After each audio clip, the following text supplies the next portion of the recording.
સિદ્ધ ચક્રના ગુણ ગણા કહેતા નાવે પાર વાંછિત પૂરે દુઃખ હરે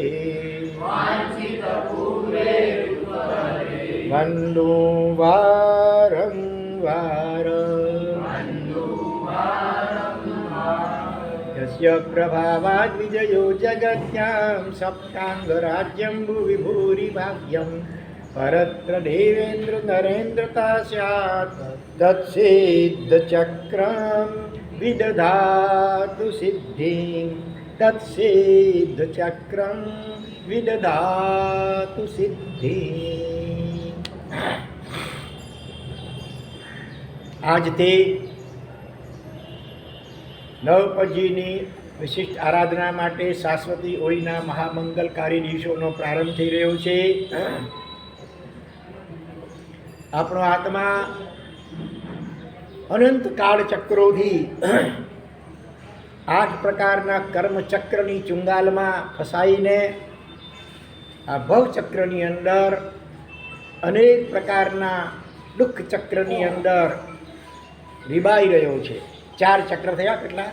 અનાદિ અનંત કાળ ચક્રોથી આપણો આત્મા 8 પ્રકારના કર્મચક્રની ચુંગાલમાં ફસાઈને આ ભવચક્રની અંદર દુઃખ ચક્રની અંદર ફસાઈ રહ્યો છે. અને આ બધા ચક્રો આ બધા ચક્રોની ચુંગાલમાંથી છૂટવું હોય તો એને માટે પણ આપણે કોઈક એવા વિશિષ્ટ ચક્રનું શરણ લેવું પડશે, બરાબર? અને એ ચક્ર એવું સમર્થ ચક્ર કોણ છે? સિદ્ધ ચક્ર. ચક્રના અનેક અર્થ થાય. ચક્ર એટલે આમ સામાન્ય સર્કલ, પૈડું, વિકલ, શું કહેવાય, વ્હીલ. અને બીજો ચક્ર એટલે સમૂહ અર્થ પણ થાય, ગ્રુપ. તો અનંતા સાધક આત્માઓએ જેને સિદ્ધ કર્યું છે એવું સિદ્ધ ચક્ર અથવા અનંતા સિદ્ધો અને સાધકોનો જેમાં સમાવેશ થાય છે એવું આ સિદ્ધ ચક્ર જે સાધકને પણ સિદ્ધ બનાવે એવા વિશિષ્ટ તત્વોનો સમૂહ એ સિદ્ધ ચક્ર. તો સિદ્ધ ચક્રમાં ઘણા વલયો હોય છે. સિદ્ધ ચક્રના પૂજનમાં માંડલામાં તમે અનેક વાર નિહાળ્યો હશે, ઘણા બધા વલયો વર્તુળાકારે હોય છે. અને બધા એના સેન્ટરમાં કોઈ વલય હોય, મુખ્ય વલય. તો એ છે કયું વલય? નવપદજીનું. નવપદના નામ દરેકને આવડવા જોઈએ જૈન શાસનમાં જન્મેલાને. અને એ પણ એક શ્વાસે બોલતા ફાવે એવા કડકડાટ ચાલવા જોઈએ. કોણ બોલશે? બોલો.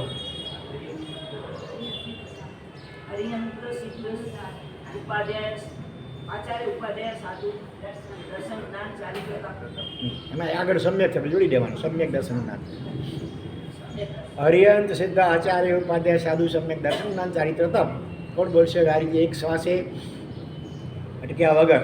હરિયંત સિદ્ધ આચાર્ય ઉપાધ્યાય સાધુ સમ્યક દર્શન જ્ઞાન ચારિત્ર તપ. હરિયંત સિદ્ધ આચાર્ય ઉપાધ્યાય સાધુ સમ્યક દર્શન જ્ઞાન ચારિત્ર તપ. કોણ બોલશે? ટ્રાય કરો. બોલો રાજનભાઈ. હરિયંત સિદ્ધ આચાર્ય ઉપાધ્યાય સાધુ સમ્યક દર્શન જ્ઞાન ચારિત્ર તપ. શાબાશ.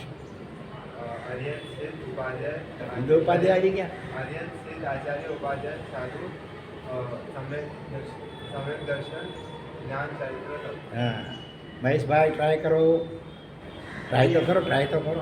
હરિયંત સિદ્ધ આચાર્ય ઉપાધ્યાય સાધુ ભવન જ્ઞાન દર્શન ચારિત્ર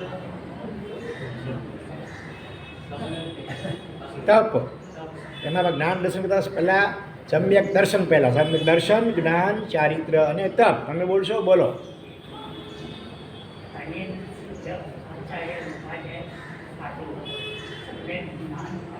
સમ્યક દર્શન પહેલાં લ્યો. સમ્યક દર્શન, જ્ઞાન, ચારિત્ર અને તપ. બરોબર. આ 9 પદ જેમ બિરબલના અકબરના રાજ દરબારની અંદર 9 શું હતા? રત્નો હતા ને, કેવાય બધા વિશિષ્ટ વ્યક્તિઓ, બિરબલ વગેરે.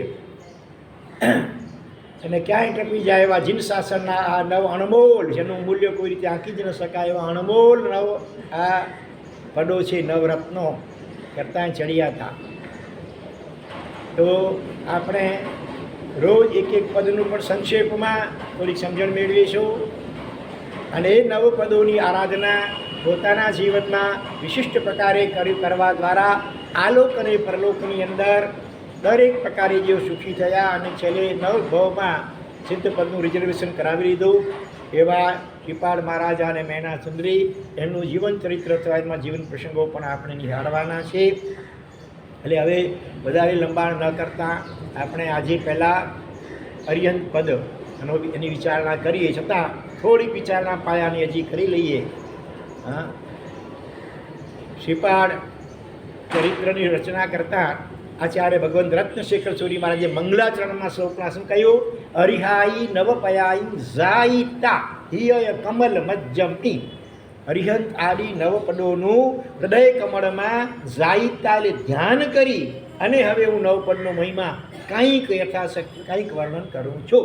પહેલાં ઝાઈતા એટલે ધ્યાન કરી એની સાથે ઐક્ય એકતા બરાબર સંબંધ સ્થાપિત કરી અને પછી જ એનું વર્ણન કરવું કંઈક શક્ય બને. એટલે પહેલાં ધ્યાન મુખ્ય છે, પણ એ ધ્યાન માટે પણ પહેલાં જ્ઞાન જરૂરી છે. સમજણ ન હોય એના સ્વરૂપની, એના ઉપકારોની, એના ગુણોની, તો આપણે સમ્યક પ્રકારે ધ્યાન ન કરી શકીએ. એટલે ધ્યાનને માટે પહેલાં સમ્યક જ્ઞાન હોવું જરૂરી છે. અને એ ધ્યાન પણ ક્યાં કરવાનું છે?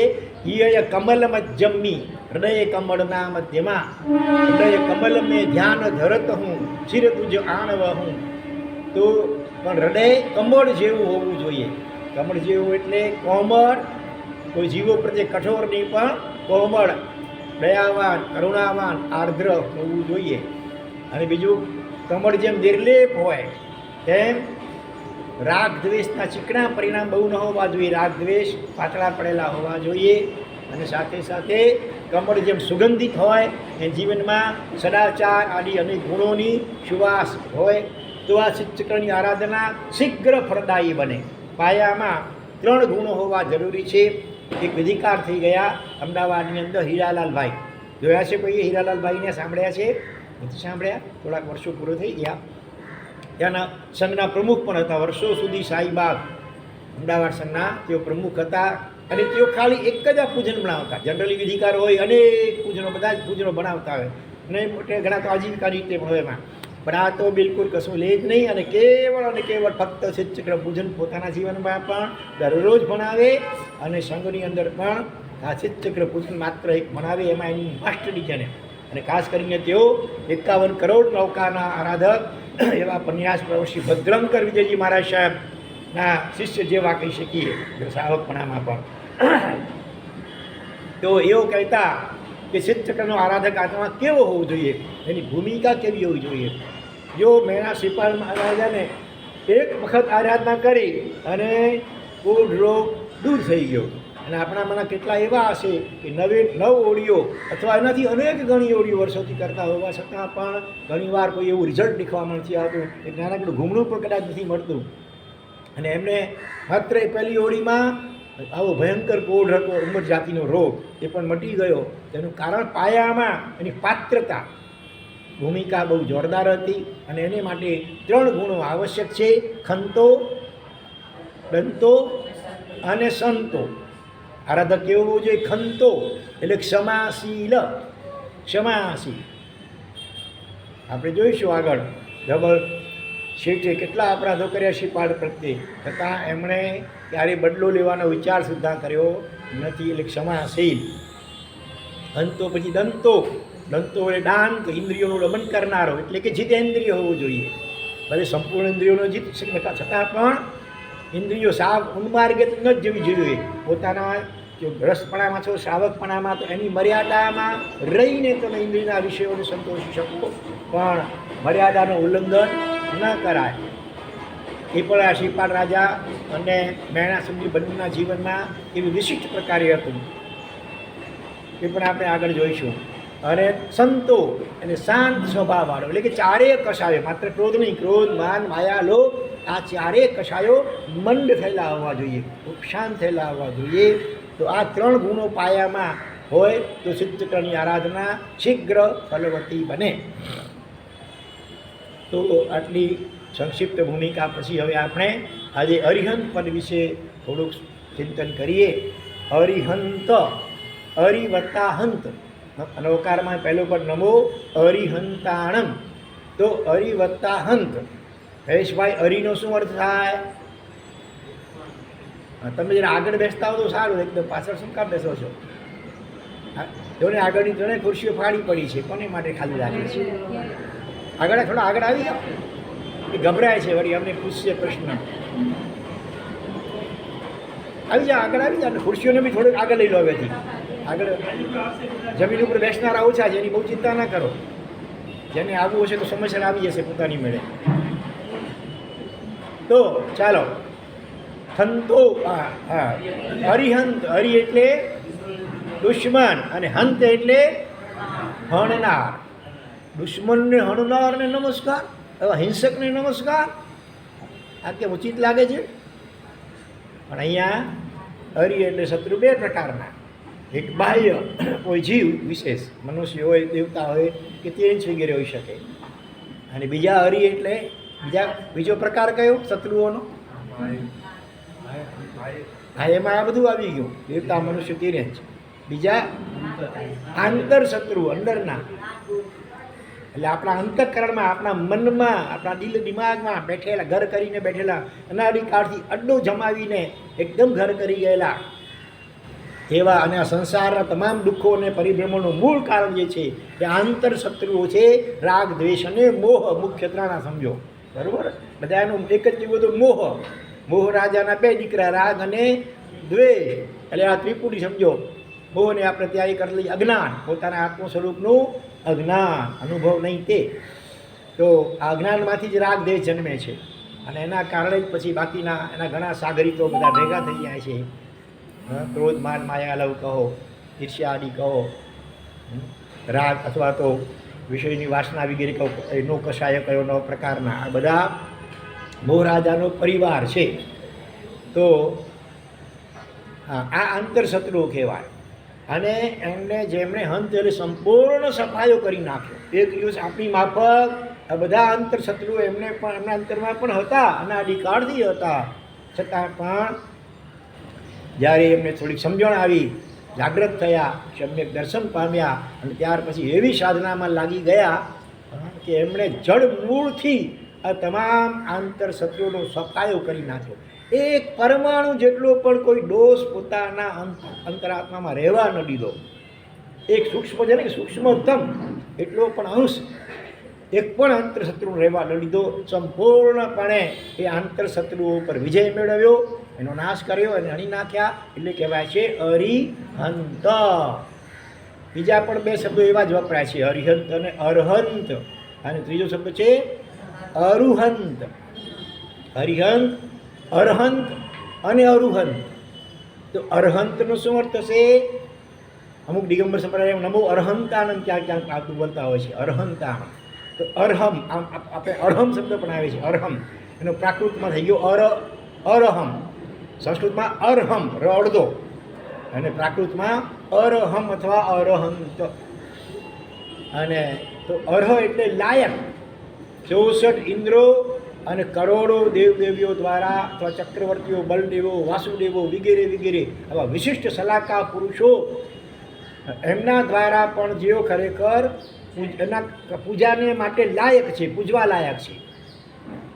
દુનિયામાં તો લાયકાત ન હોય છતાં તમે લાગવગ કે પૈસા વગેરેના જોરે સત્તા ઉપર આવી જાય. દુનિયામાં અહીં નામના વાહ પણ થતી હોય, છાપાઓમાં ફોટાઓ ચમકે ને ટીવી સિરિયલોમાં ચમકતા હોય, પંદરમાં ગુંડાગીરી કરી હોય, જેના ઉપર કેસો ચાલતા હોય, એટલા હજી ગંભીર ગુનાઓમાં સંડોવાયેલા હોય અને કોર્ટમાં કેસો ચાલતા હોય, અને તેમ છતાં પણ લાગવગ વગેરેના જોરે, પૈસાના જોરે કે શાક તાકાતના જોરે એઓ સત્તા ઉપર આવી જતા હોય છે. જ્યારે અહીંયા તો અરિહંત બન્યા છે એ ખરેખર લાયક છે. 64 ઇન્દ્રો અને કરોડો કે અસંખ્ય દેવદેવીઓ અને ચક્રવર્તીઓ વગેરે એના દ્વારા પણ કરાતી અનેક પ્રકારની પૂજા, ભક્તિ, અષ્ટમહાપ્રાતિહાર્ય વગેરે એમને માટે જો ખરેખર અર્હ છે, અર્હ એટલે યોગ્ય છે, લાયક છે, પાત્ર છે, માટે એને અરહંત પણ કહેવાય છે. અને અરુહંત એટલે અ વત્તા રૂહંત. અનિષેધવાચક હિંસા અને અહિંસા. રૂહ એટલે ઉગવું. અરુહંત જેમને હવે સંસારમાં ઉગવાનું એટલે કે જન્મ લેવાનું બાકી રહ્યો નથી, કાયમ માટે જન્મ મરણના ફેરાથી જ આ ચક્કરમાંથી છૂટી ગયા છે. બરોબર, માટે અરુહંત કહેવાય. તો આવાનું આપણે શરણું લઈએ, એવાની ભક્તિ કરીએ તો આપણે પણ એમના જેવા આંતરશત્રુઓના વિજેતા બની શકીએ, જન્મ મરણના ચક્કરમાંથી છૂટી શકીએ અને ખરેખર આપણે આપણી યોગ્યતા પરાકાષ્ઠાએ સંપૂર્ણપણે વિકસી શકે. બરોબર, અરહંત, અરિહંત, અરહંત અને અરુહંત. એ સિવાય પણ બીજા અનેક પર્યાયવાચક શબ્દો આ અરિહંત માટે વપરાય છે. બોલો બોલો, એક પછી બોલતા હો વારાફરતી કે શબ્દ. તીર્થંકર, બરોબર, આ એક શબ્દ થયો. જીનેશ્વર. ચાલો હજી આગળ બોલો. પરમાત્મા, દેવાધિદેવ, કારણ કે દેવોના પણ અધિક દેવ છે, ઇન્દ્રો વગેરે પણ એમને પૂજે છે, માટે દેવાધિદેવ કહેવાય. તીર્થંકર કેમ કહેવાય? તો કે તીર્થની સ્થાપના કરે માટે તીર્થંકર કહેવાય. એ આ તીર્થની ભગવાન સ્થાપના શત્રુંજય કે સોમેશ્વરની એ બધા સ્થાવર તીર્થો કહેવાય, શત્રુંજય આડી. અને આ તો હાલતા ચાલતા મોબાઈલ તીર્થ, જંગમ તીર્થ જેને કહેવાય. ચતુર્વિધ સંઘ, સાધુ, સાધી, શ્રાવક અને શ્રાવિકા, આ ચતુર્વિધિ સંઘની જેઓ સ્થાપના કરે છે. બરોબર બોલ્યો કઈ ભાઈ? હા, બરોબર બોલ્યો હમણાં છેલ્લે? મેં બોલ્યો ચતુર્વિધિ સંઘની સ્થાપના કરી છે માટે ચતુર્વિધ. ઘણો ફરક પડી જાય. વિધિ એટલે ક્રિયા, વિધિ વિધાન, અને વિધ એટલે પ્રકાર. 4 પ્રકારનો સંઘ હંમેશા ઉપયોગમાં રાખજો. ઘણા બોલવામાં છબડ લગાડે, જ્યારે માટે બોલવાનો પ્રસંગ આવે તો ચતુર્વિધિ સંઘ બોલે. ચતુર્વિધ, વિધ એટલે પ્રકાર. બરોબર, એ પણ સંસાર સાગરથી તારના છે આ ચતુર્વિધ સંઘ, માટે એનું તીર્થ કહેવાય.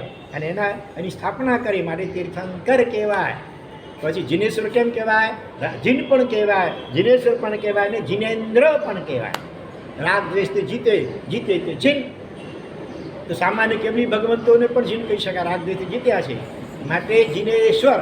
સામાન્ય કેવલીઓમાં પણ જેઓ ઈશ્વર કે ઇન્દ્ર તુલ્ય, કારણ કે અષ્ટમહાપ્રાતિહાર્ય વાણીના 35 ગુણો એ સામાન્ય કેવલી ભગવંતોને હોતા નથી. જ્યારે તીર્થંકરને અષ્ટપ્રાતિહાર્ય અને 35 અતિશયો, 34 અતિશયો, વાણીના 35 ગુણો વગેરે હોય છે. સમવસ્તુની રચના દેવતાઓ એના માટે કરતા હોય છે, શાસ્ત્રની સ્થાપના કરતા હોય છે. આવી અનેક વિશેષતાઓને કારણે સામાન્ય કેવલી ભગવંતો કરતાં, સામાન્ય જીન કરતાં વિશેષ હોય છે, માટે જીનેશ્વર અથવા જીનેન્દ્ર પણ કહેવાય છે. તો અનેક વાર કહું છું પ્રમાણે જીનેન્દ્રમાં જી રસ્વ કે દીર્ઘ, નાનો કે મોટો? હા, અને દીર્ઘ જી કઈ લઈએ, જીનેશ્વર, તો શું અર્થ થાય? હા, ભૂતનો વિશેષ પ્રકાર બહુ ભયંકર હોય. વળગે એટલે જીવ લઈ લીધા આપણે છોડે નહીં. જીન, હા, ભૂત પ્રેતના ઘણા પ્રકાર હોય, એમાં જીન બહુ જોરાવર હોય. હા, અને એનો ઈશ્વર આવું ચિત્ર થઈ જાય. જીના લે, ત્યાં પણ તમે જી દીર્ઘ લખો તો ઓલા જીનનો ઘર થઈ જાય અરિયંતના મંદિરની જગ્યાએ. માટે આ ફરી રિપીટ કરતો હું છું આ. બરોબર, ચાલો. એ સિવાય પરમાત્મા, આપણે બધા કેવા આત્મા છીએ? સામાન્ય આત્મા અથવા તો પામર આત્મા છીએ. અને અરિયંત પરમાત્મા તેઓ સામાન્ય આત્મામાંથી મહાત્મા બન્યા, મહાત્મામાંથી પછી પરમ આત્મા પરમાત્મા બની ગયા, સર્વોત્કૃષ્ટ આત્મા. બરોબર, પોતાના શુદ્ધ આત્મ સ્વરૂપમાં સંપૂર્ણપણે સદાને માટે રમણતા કરતા થઈ ગયા, માટે તેઓ પરમ આત્મા કહેવાય. પછી કહ્યું વિતરાગ. વી વત્તા ઇત વત્તા રાગ, 3 અક્ષરો શબ્દો છે એમાં. વી એટલે વિશેષ પ્રકારે અર્થાત સંપૂર્ણપણે. ઇત એટલે ચાલ્યો ગયો છે. રાગ જેમના જીવનમાંથી, બરોબર, જેમના અંતઃકરણમાંથી સંપૂર્ણથી એટલે વિશેષ પ્રકારે અર્થાત સંપૂર્ણપણે જડમૂળથી રાગ. ઈત એટલે ચાલ્યો ગયો છે, નાશ પામ્યો છે, માટે એમને કહેવાય વિતરાગ. વિતરાગમાં વી દીર્ઘ આવે, કે વીમાં ઈ છે અને ઈતનો ઈ આવ્યો. ઈ એટલે જવું, ચાલુ અથવા ચાલ્યા જવું. તો વિશેષ પ્રકારે ચાલ્યો ગયો છે એટલે વિતરાગ કહેવાય. પછી એ સિવાય કોઈ શબ્દ? પ્રભુ. બરાબર? પ્રભુ છે, સ્વામી છે, પોતાના ઇન્દ્રિયોને જીતે, માલિક બન્યા, પોતે જીતેન્દ્રિય બન્યા, માટે એને પ્રભુ કે સ્વામી કહેવાય. આપણે ઇન્દ્રિયોને મનના ગુલામ કે દાસ છીએ સમજો. જ્યારે પરમાત્માએ સંપૂર્ણપણે પોતાના ઇન્દ્રિયોને મનને જીત્યા, માટે જગતના નાથ કહેવાય, જગતના સ્વામી. જાતને જીતે નહીં શકે ને એ જ જગતને જીતી શકે. હા, વાસ્તવ અર્થમાં જીતે એટલે કે યુદ્ધ કરીને જીત્યા જ જગતને, પણ એવી કરુણા વરસાવી જીવ માત્ર પ્રત્યે કે દરેક જીવોને હસે પશુ પક્ષીઓને પણ એની દેશના સાંભળવા મળી ઉડીને આવવાનું મન થાય. પક્ષીઓ પ્રદક્ષિણ આપે, વૃક્ષો પણ નમસ્કાર કરે. તો આ રીતે જગતને કેના દ્વારા પોતાની જાતને જીતી, કસાયોને સંપૂર્ણ નાશ કર્યો, અને એના દ્વારા એટલો પ્રેમ કરુણા એના અંતરમાં પ્રગટ થયા તેના કારણે હિંસક પશુ પક્ષીઓ પણ પોતાનો વૈરભાવ ભૂલી જાય. વાઘ અને બકરી, સાપ ને નોળિયો, સાપ બિલાડીને ઉંદર બાજુમાં બેસી એકબીજાને ઘેલ કરતા ભગવાનની દેશના સાંભળતા હોય. આવો મૈત્રી ભાવ, પરાકાષ્ઠાનો પ્રેમ અને કરુણા પોતાના જીવનમાં આત્મસાત કર્યા. બરોબર? કરુણા સાગર, પછી પારંગત, પ્રભુ પારંગત પરમ મહોદય. તો સંસાર સાગરના પાર પામી ગયેલા છે, મોક્ષમાં પહોંચી ગયેલા છે, માટે પારંગત પણ કહેવાય. ત્રિભુવન સ્વામી, ત્રણે જગતના સ્વામીનાથ કહેવાય, પરમેશ્વર કહેવાય, વગેરે. ચાલો આવા અને સાર્વ પણ કહેવાય. સાર્વ નમો લોએ સબ્બ સાહુણમ. ત્યાં સબ્બ એટલે સર્વ એક અર્થ છે, પણ ઘણા પછી સર્વ એટલે બધા સાધુઓ નમસ્કાર, તો પછી બાવા પીર ફકીરો બધાને નમસ્કાર. તો પેલી સર્વ જીવોનું હિત ઈચ્છે ને જે ખરેખર એ સાર્વ કહેવાય, તીર્થંકર પરમાત્મા. સર્વ એટલે બધા, સાર્વ એટલે સર્વ જીવોના સાચા હિતચિંતક. તો એ સાર્વ એટલે તીર્થંકર પરમાત્મા. એમના જે સાધુ એટલે એમની આજ્ઞા પ્રમાણે જીવન જીવનારા હોય તેમને એવા સર્વ સાધુઓને નમસ્કાર હો. બરોબર? સાર્વ તીર્થંકર પરમાત્મા, એની આજ્ઞા મુજબ જીવન જીવનારા તે કહેવાય. એવા જે સર્વ સાધુ એમને નમસ્કાર આવો. તો આવા અનેક આ બધા પર્યાયવાચક શબ્દો કહેવાય. તો એવા અરિહંત પરમાત્મા જેઓ અષ્ટમા પ્રાત્યાર્થી ભૂષિત, 34 અતિશયો, વાણીના 35 ગુણો વગેરે અલંકૃત હોય. અને અરિહંત પરમાત્માનો એક જ મુખ્ય ગુણ કહેવો તો કયો કહી શકાય? અથવા બીજી રીતે ધર્મો ઉપદેશકતા, ધર્મનો ઉપદેશ, માર્ગોપદેશકતા, મોક્ષ માર્ગનો ઉપદેશ આપ્યો. પાંચે પરમેશ્વરના અલગ અલગ સંખ્યામાં ગુણો આવે છે, અને એક ગુણ પણ કહેવામાં આવે છે. એ વખતે અરિહંતનો એક મુખ્ય ગુણ હોય તો માર્ગોપદેશકતા, મોક્ષ માર્ગનો ઉપદેશ પોતે એમણે આપ્યો. સાધુ સાધી ભગવંતો આપતા હોય તો અરિહંતના ઉપદેશના અનુસારે આપતા હોય. જ્યારે એમણે સ્વતંત્રપણે કેવળ જ્ઞાન પામી કરી સર્વ દોષોથી રહિત થઈ અને આખો વિશ્વને લોકાલોકને ત્રણેય કાળને જોઈ જાણી અને પછી એમણે મોક્ષ માર્ગની ઉપદેશ આપીને સ્થાપના કરી. માટે એમાં અસત્યને જરા પણ અવકાશ ન હોય. અને આ રીતે મોક્ષ માર્ગનો ઉપદેશ આપવા દ્વારા, શાસનની સ્થાપના કરવા દ્વારા આપણા અનંત ઉપકારી થયા છે ભગવાન. જો ભગવાને આ શાસનની સ્થાપના ન કરી હોત, એમને મોક્ષમાં ચાલ્યા ગયા હોત, તો પછી કોણ જાણે આ પંચમ કાળમાં, કલયુગમાં આપણે ક્યાં રખડતા ભટકતા હોત. આવી સુંદર આરાધનાઓ આપણને કરવા મળે છે, જેને વાણી સાંભળવા મળે છે. આ બધો ઉપકાર મૂળમાં અરિહંત પરમાત્માનો છે. અસીમ અને અનંત ઉપકાર છે. અને એ ઉપકારનો બદલો વાળવા માટે કોઈ કદાચ સાવરે સોનાના તારા મંદિરિયા બંધાવું, રત્નની પડીમાં ભરાવું મારા સાહેબ, આવું કદાચ કરીને સંપ્રતિ રાજાની જેમ લાખો કરોડો જીન મંદિરોથી, મંદિર પણ સોનાના ધારો કે એમણે ભલે આરસના બંધાવ્યા હતા, પણ કરોડો સોનાના જીન મંદિરોથી અને કરોડો રત્નોના જીનબિંબો ભરાવે કોઈ, તો પણ અરિહંત પરમાત્માનો જે અનંત ઉપકાર છે એનો સંપૂર્ણ બદલો તો ન જ વળી શકે. એટલો બધો અસીમ અને અનંત ઉપકાર પરમાત્માનો છે. એક વ્યવહારિક ઉદાહરણથી આપણે સમજીએ કે ધારો કે તમે રોડ ઉપરથી જતા હો અને અચાનક કોઈ ગાડીની હડફેટમાં આવી ગયા, લોહી લુહાણ બેભાન થઈને પડી ગયા છો, અને આજુબાજુમાં તમારું સગું વાલું ઓળખનારું કોઈ નથી, અને કેટલી ગાડીઓ પસાર થઈ છે આ બાજુમાંથી, જુએ છે, દયા આવે છે, પણ વળી ત્યાં કોણ લફડામાં પડશે? કાં તો પોતાના કામ પતાવવાનો ઉતાવળમાં હોય, અને એવું ન હોય તો પણ વળી આ પોલીસ કેસ થાય ને શું થાય ને એના એવી કરુણા આવે, થોડી દયા આવે, પણ આમને પાછા જતા રહે. પણ એવા કોઈક એવા પરગજુ શેઠ હોય એ પોતાનું કામ પડતું મૂકીને પણ પોતાના બધા કામ પડતા મૂકીને પોતાની ગાડીમાં લોહીવાળી સ્થિતિમાં ગાડી ખરાબ લોહીથી થઈ તોય પણ પેશાળીવાળી કરી તાબડતોબ દવાખાને કે હોસ્પિટલ લઈ જાય, ડૉક્ટરને પૂરી ભલામણ કરે, બધી ટ્રીટમેન્ટ સારામાં સારી કરજો, રકમની ચિંતા કરતા નહીં, બિલ પણ એ શેઠ ચૂકવી દે અને આપણને હેમખેમ તૈયાર સાજા કરીને પાછા આપણા ઘરે પહોંચતા કરે. એ શુષ્ણ ઉપકારનો બદલો ઉપકાર કેટલો કહેવાય? જિંદગીભર ભૂલી શકો તમે શેઠને. હા, અને એ શેઠને ખાલી આમ યાદ કરતા અથવા તો એ શેઠનું જે નામ હોય એ નામવાળા બીજી કોઈ વ્યક્તિ હોય ને એને કોઈ બોલાવતો બીજા વ્યક્તિ તો એ નામ સાંભળીને પણ આપણે આમ રોમાંચ ખડા થઈ જાય, કદાચ કે આમ એકદમ ભાવ વિભોર બની જાય, ગદગદ બની જાય. ઓહ ફલાણા એનો તો કેટલો મારા ઉપર ઉપકાર છે. વખાણ કરતાં અનુમોદના કરતાં આપણે થાકીએ નહીં. ખરેખર ઓલા સજ્જન એ વખતે ન મળ્યા હોત તો આજે હું જીવતો અહીંયા ને બેઠો હોત. તો એને અવસરે એ શેઠ માટે ગમે એટલું કદાચ કોઈ એની ભક્તિ કરે, સેવા કરે, વૈયાવચ કરે, વિનય કરે, પગે લાગે રોજ ભલે શેઠને, તો એ લાગે કે મેં હું શું નથી કરી શકતો, એમણે તો આખું જીવન મને આપ્યું છે, એની અપેક્ષાએ આ બધું તો કાંઈ જ વિષાદમાં નથી. તો આ રીતે માત્ર એકવાર આપણને મૃત્યુના મુખમાંથી કેટલાક સમય માટે બચાવ્યા. મરવાનું તો છે એક દિવસ, કાયમ માટે કંઈ મૃત્યુથી બચાવી શકાતું નથી. તો પણ આપણે એનો ઉપકાર જિંદગીભર ભૂલીએ નહીં અને અનેક અનેક રીતે આપણી જેટલી શક્યતા હોય જે પ્રકારે વાણી દ્વારા અને અનુભવના પ્રશંસા કરીએ, શક્ય હોય તો જ્યારે જ્યારે મળે ત્યારે પગે લાગીએ, સલામ ભરીએ અને કોઈ સારા પ્રસંગો આવે ત્યારે એના ઘરે કંઈક ને કંઈક આપણે તમે મોકલાવતા રહો ભેટ વગેરે. હા, અને ધારો કે એ બીમાર હોય ત્યારે તમે એની અનેક પ્રકારે સેવા કરો વગેરે વગેરે, તો પણ આપણને અંદરમાં તો લાગે કે એમણે જે ઉપકાર કર્યો છે એની આગળ આ બધું કાંઈ વિષાદમાં નથી. તો પછી જેમણે આપણા સંભવિત અનંત મૃત્યુઓથી આપણને બચાવ્યા, મોક્ષનો માર્ગ ભગવાને બતાવ્યો, એના કારણે આપણું સંસાર પરિભ્રમણ ઘણું સીમિત થઈ ગયું ને.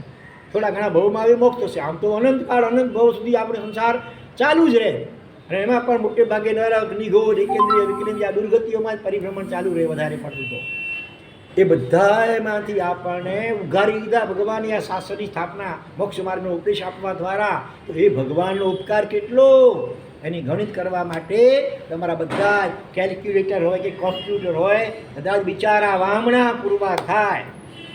એટલો અનંત ઉપકાર પરમાત્માનો અને પરમાત્માના શાસન ઉપર આપણો છે. એટલે એ ઋણને સદા યાદ રાખવું જોઈએ અને એ ઋણને અદા કરવા માટે આપણે થાય એ રીતે શાસનની સેવા તનથી, મનથી, ધનથી, વચનથી, મન વચન કાયાથી, તન મનને ધનથી અને પોતાની સંતતિથી દ્વારા પણ શાસનની સેવા કરવાના મંદિરો સદા રહેવા જોઈએ. કે આપણે તો ચાલો આ શાસનને સમર્પિત સંપૂર્ણપણે નથી શક્યા, સાધુ કે સાધી ન બની શક્યા. ભગવાનની આજ્ઞાની શ્રેષ્ઠ આજ્ઞા છે કે ભાઈ સર્વવ્યક્તિ ધર્મ સ્વીકારો, એ ન સ્વીકારી શક્યા. પણ હવે સંસારમાં પડ્યા છીએ તો જે પણ સંતાનો આપણા 2-3-4 થયા હોય એમાંથી એકાદ બે સંતાનને પણ આ શાસનના માર્ગે વાળીએ તો યકીનથી હશે પણ ભગવાન અને ભગવાનના શાસનનું ઋણ એનાથી આપણે કંઈક કદાચ થોડે ઘણી અંશે પણ મુક્ત થઈએ. સમજદાર શ્રાવક શ્રાવિકા તો એવા પણ હોય છે આ કાળમાં ને પહેલાંના કાળમાં પણ થયા છે. એકનું એક સંતાન હોય અને છતાં એને આશીર્વાદપૂર્વક શાસનને સોંપ્યું છે, સામેથી પ્રેરણા કરીને કે બેટા અમે તો સંસારમાં પડી ગયા પણ ખરેખર પડવા જેવું નથી, સાચું સુખ આત્મામાં છે અને આ પરમાત્માની આજ્ઞા મુજબનું સંયમ જીવન જીવવા દ્વારા જે આત્માનો સુખ અનુભવી શકાય છે. માટે બેટા તું ખરેખર સંયમના માર્ગે જઈશ તો અમને ખૂબ ખૂબ આનંદ થશે. યાદ આવે છે કોઈ શાસ્ત્રીય દાખલો એવું પ્રાચીન કાળનો? આખા પરિવારને જેમણે સંયમના માર્ગે વાળ્યા એવી રુદ્રસમા માતા જૈન શ્રાવિકા હતી, એના પતિ જતા બ્રાહ્મણ હતા અને દીકરો એમનો આર્યરક્ષિત. એટલે આપણે અસલગતની સ્થાપના કરવા એ નહીં, આ બીજા આર્યરક્ષિતની વાત છે. 2-3 થઈ ગયા આર્યરક્ષિત સોરી. તો એ 12 વર્ષ કાશીમાં ભણીને 14 વિદ્યાનો પારગામી થઈને ઘરે આવે છે. રાજા સન્માન કરે છે, સામયું કરે છે, તોય પણ સગીમાં નથી, સામૈયામાં જ હતી. અને આર્યરક્ષિત ઘરે આવે છે, માને પગે લગે છે, તોય ઠાવકું મોઢું, કોઈ પ્રસન્નતા નહીં. 12 વર્ષે દીકરો આવતો હોય તો એને મળવાની કેટલી માને હોશ હોય, એમાં વળી આટલું વિદ્વાન અને ડિગ્રીઓ લઈને આવતો હોય. રાજા અને નગરજનો સામયું કરતા હોય અને બહુમાન કરતા હોય રાજસભામાં. એ માની તો છાતી આમ ગજ ગજ ઉછળે કે ના કે લોહી હાંડ છે, લોહી વધી આવે આમ. એને બદલે એકદમ ગંભીર મુખમુદ્રા જાણી બૂજીને રાખે છે માં. એના આત્માની ચિંતા હતી. સ્વાભાવિક છે, દીકરા લાગી આવે કે માં આમ કેમ, તને કેમ કોઈ પ્રસંગ આનંદ નથી આ પ્રસંગે? તો બેટા તું આ બધું શીખી આવ્યો, હવે હોમ હવન યજ્ઞ યાગ વગેરે કરાવશે વગેરે પશુમેધ વગેરે, તો એનાથી હિંસા થશે, એનાથી દુર્ગતિ થશે. તો પોતાનો દીકરો ભાવિમાં દુર્ગતિમાં જાય, એમાં કઈમાં રાજી હોય, તો માં હું શું ભણી આવું તને આનંદ થાય? તો બેટા દ્રષ્ટિવાદ ભણી આવ્યો તો મને આનંદ થાય. દ્રષ્ટિવાદ એટલે 12મું, જેમાં 14 પૂર્વનો સમાવેશ થાય એવું 12મું આપણું અંગશાસ્ત્ર. વાદ સાંગીમાં 12 બધા સૂત્રો હોય, એમાં છેલ્લું 12મું છે દ્રષ્ટિવાદ, જેનો અત્યારે વિચ્છેદ છે. અને એ ભણવા માટે સાધુ થવું પડે. હા, એ પણ માત્ર સાધુઓ ભણી શકે, સાધુજીઓ પણ નહીં. હા, તો મને કોણ ભણાવશે? કાશીમાં તો એ ભણાવનાર મેં સાંભળ્યા નથી, અને આ નામ પણ આજે પહેલી વાર સાંભળ્યું દ્રષ્ટિવાળનું. તો બેકા જા ફલાણા નગરમાં, ત્યાં તારા સંસાર પક્ષી મામા થાય, તોષની પુત્ર આચાર્ય, એમની પાસે જા. હા, અને એ જે કહે એ પ્રમાણે કરજે. એમાં મારી રજા લેવા વાળી ધક્કો નહીં ખાતો, મારી રજા જ છે. માં જાણતી હતી કે સાધુ બન્યા વિના બનાવાશે નહીં, એટલે કે બીજી રીતે માએ એને સાધુ બનવા મોકલાયો. બોલો, 12 વર્ષે આવ્યો છે તો કમસે કમ 12 દિવસ તો પેલા મેળાવો કરીએ કે દીકરા સાથે. પણ એના આત્માની હિત ચિંતા કેટલી હશે? એમ પણ નથી કે થોડા દિવસ અમે રોકાઈ જા, 1-8 મહિનો, તો 12 દિવસ કમસે કમ, પછી ભલે જજે, એમ નહીં. દીકરો પણ એવો માતૃભક્ત કેવો, તો માં હમણાં જાઉં, આજે જાઉં, એને એમ કે જાણે થોડા દિવસ ભણી લેવાશે. માં તો રાજી થશે કે નહીં? તો પોતાની માને રાજી રાખવા ખાતર તરત જાય છે, અને આગળ જતાં દીક્ષિત થાય છે, સાધુ બને છે. 9 પૂર્વો, એમાંથી એ 9 સાડા 9 પૂર્વો ભણી જાય છે વગેરે વગેરે. પછી આગળ જતાં એનો ભાઈ ફલગુર છે, નાનો ભાઈ, એને લેવા માટે માં મોકલાવે છે, જાણી બૂજીને મોકલાવે છે. ત્યાં એને એવો ઉપદેશ આપ્યો કે એ દીક્ષિત થાય છે. આગળ જતાં માતાએ દીક્ષિત થાય છે, અને એનો પિતા બ્રાહ્મણ. હા, એ તો કટ્ટર બધું બ્રાહ્મણ એટલે પાડે. તો એ તો જલ્દી તૈયાર થાય નહીં, છતાં એને પણ અનેક પ્રકાર યુક્તિઓપૂર્વક દીક્ષિત કર્યા. શરૂઆતમાં થોડી છૂટછાટ આપી, ભલે પગમાં તમે ચાખડીઓ પહેરજો ને માથે છત્ર રાખજો ને, તો કે હું ચોર પડો નહીં, પણ હું ધોતિયું પહેરી. શરૂઆતમાં બધી છૂટ આપી, પછી ધીરે ધીરે આ છોકરાઓને તૈયાર કર્યા આરક્ષી સૂર્યે. હા, અને યુક્તિપૂર્વક બીજા બધાને વંદન કરે છોકરાઓ, પણ એમને ન કરે. કેમ મને નથી વંદન કરતા? તો તમે આ રાખો છો, આ ધોતિયું કેમ પહેરો છો, તમે ઓલું પહેરો છો, એમ બધા બહાના કે છોકરાઓ દ્વારા. અને આખરે એમને ઠેકાણે આવ્યા. એમણે પણ સાધુ, એટલે કે આખા કુટુંબનો ઉદ્ધાર કર્યો. આ કેવી હશે માતા રુદ્રસ્વમાં? જીન શાસનનો એટલો અનંત ઉપકાર છે કે તન મન ધન આપણું પોતાનું જીવન, અને ગ્રસ્ત હો તો તમારા સંતાનો, બધા સંતાનોને પણ ધારો કે આ માર્ગે વાળો, તો પણ શાસનનો સંપૂર્ણ બદલો ઉપકારનો ન વળી શકે એટલો અસીમ અને અનંત ઉપકાર છે. એવા પરમાત્માના પ્રત્યે કેટલો અહોભાવ હોવો જોઈએ. હા, નવીનભાઈ ગાંધીની જેમ. હા, ભગવાન જોતા આમ હૈયું નાચી ઉઠે. અને એવા ભગવાનના દર્શન કે પૂજન કર્યા સિવાય મોઢામાં કંઈ નખાય ન નંખાય. હા, અને ચાલે તો સમયે 100 વાર સંભાળું. આપણું ચાલે તો પ્રત્યેક સમયે શ્વાસે કે સમયે પણ 100 વાર સંભાળું. એવા ભાવ. હે, અને હાલતા ચાલતા હરિયંત તો અરહમ. કોઈ પણ કામ કરતાં પણ અંદરમાં આપણું મન તો ચાલ્યા જ કરતું હોય છે. શરીરથી કામ એ જ થતું હોય ને મન તો કેટલા ક્યાં ને ક્યાં દોડી આવતું હોય છે. એવા ચંચળ બંને પ્રભુના નામ માત્ર મંત્રમાં જોડી દો તો ઘણી પણ એનાથી શુદ્ધિ થશે. કર્મોની નિર્જરા અને વિશિષ્ટ પુણ્યાનુબંધી પુણ્યોપાર્જન થશે. એટલે ખરેખર એક શ્વાસ પણ એડે ગુમાવવા જેવો નથી ભગવાનના નામ વગર. આ સરળમાં સરળ અને સચોટ અને શ્રેષ્ઠ આરાધના કહો કે સાધના કહો છે કે હાલતા પગલે પ્રભુનું નામ સ્મરણ. 4 અક્ષરનું હરિયાન એ કરાય. શરૂઆતમાં પુરુષાર્થ કરવો પડે, પછી ધીરે એમાંથી એવો રસ આવવા માંડશે ને અંદરથી, વિકલ્પો ઘટવા માંડશે, મન નિર્મલ થવા લાગશે, એટલે અંદરથી એવી સાત્વિક પ્રસન્નતા અને આનંદનો અનુભવ થવા લાગશે કે પછી તો જાણે એનું વ્યસન બની જશે, અજપાજપ થઈ જશે. તો આ રીતે અરિહંત પદની આપણે વિશિષ્ટ આરાધના.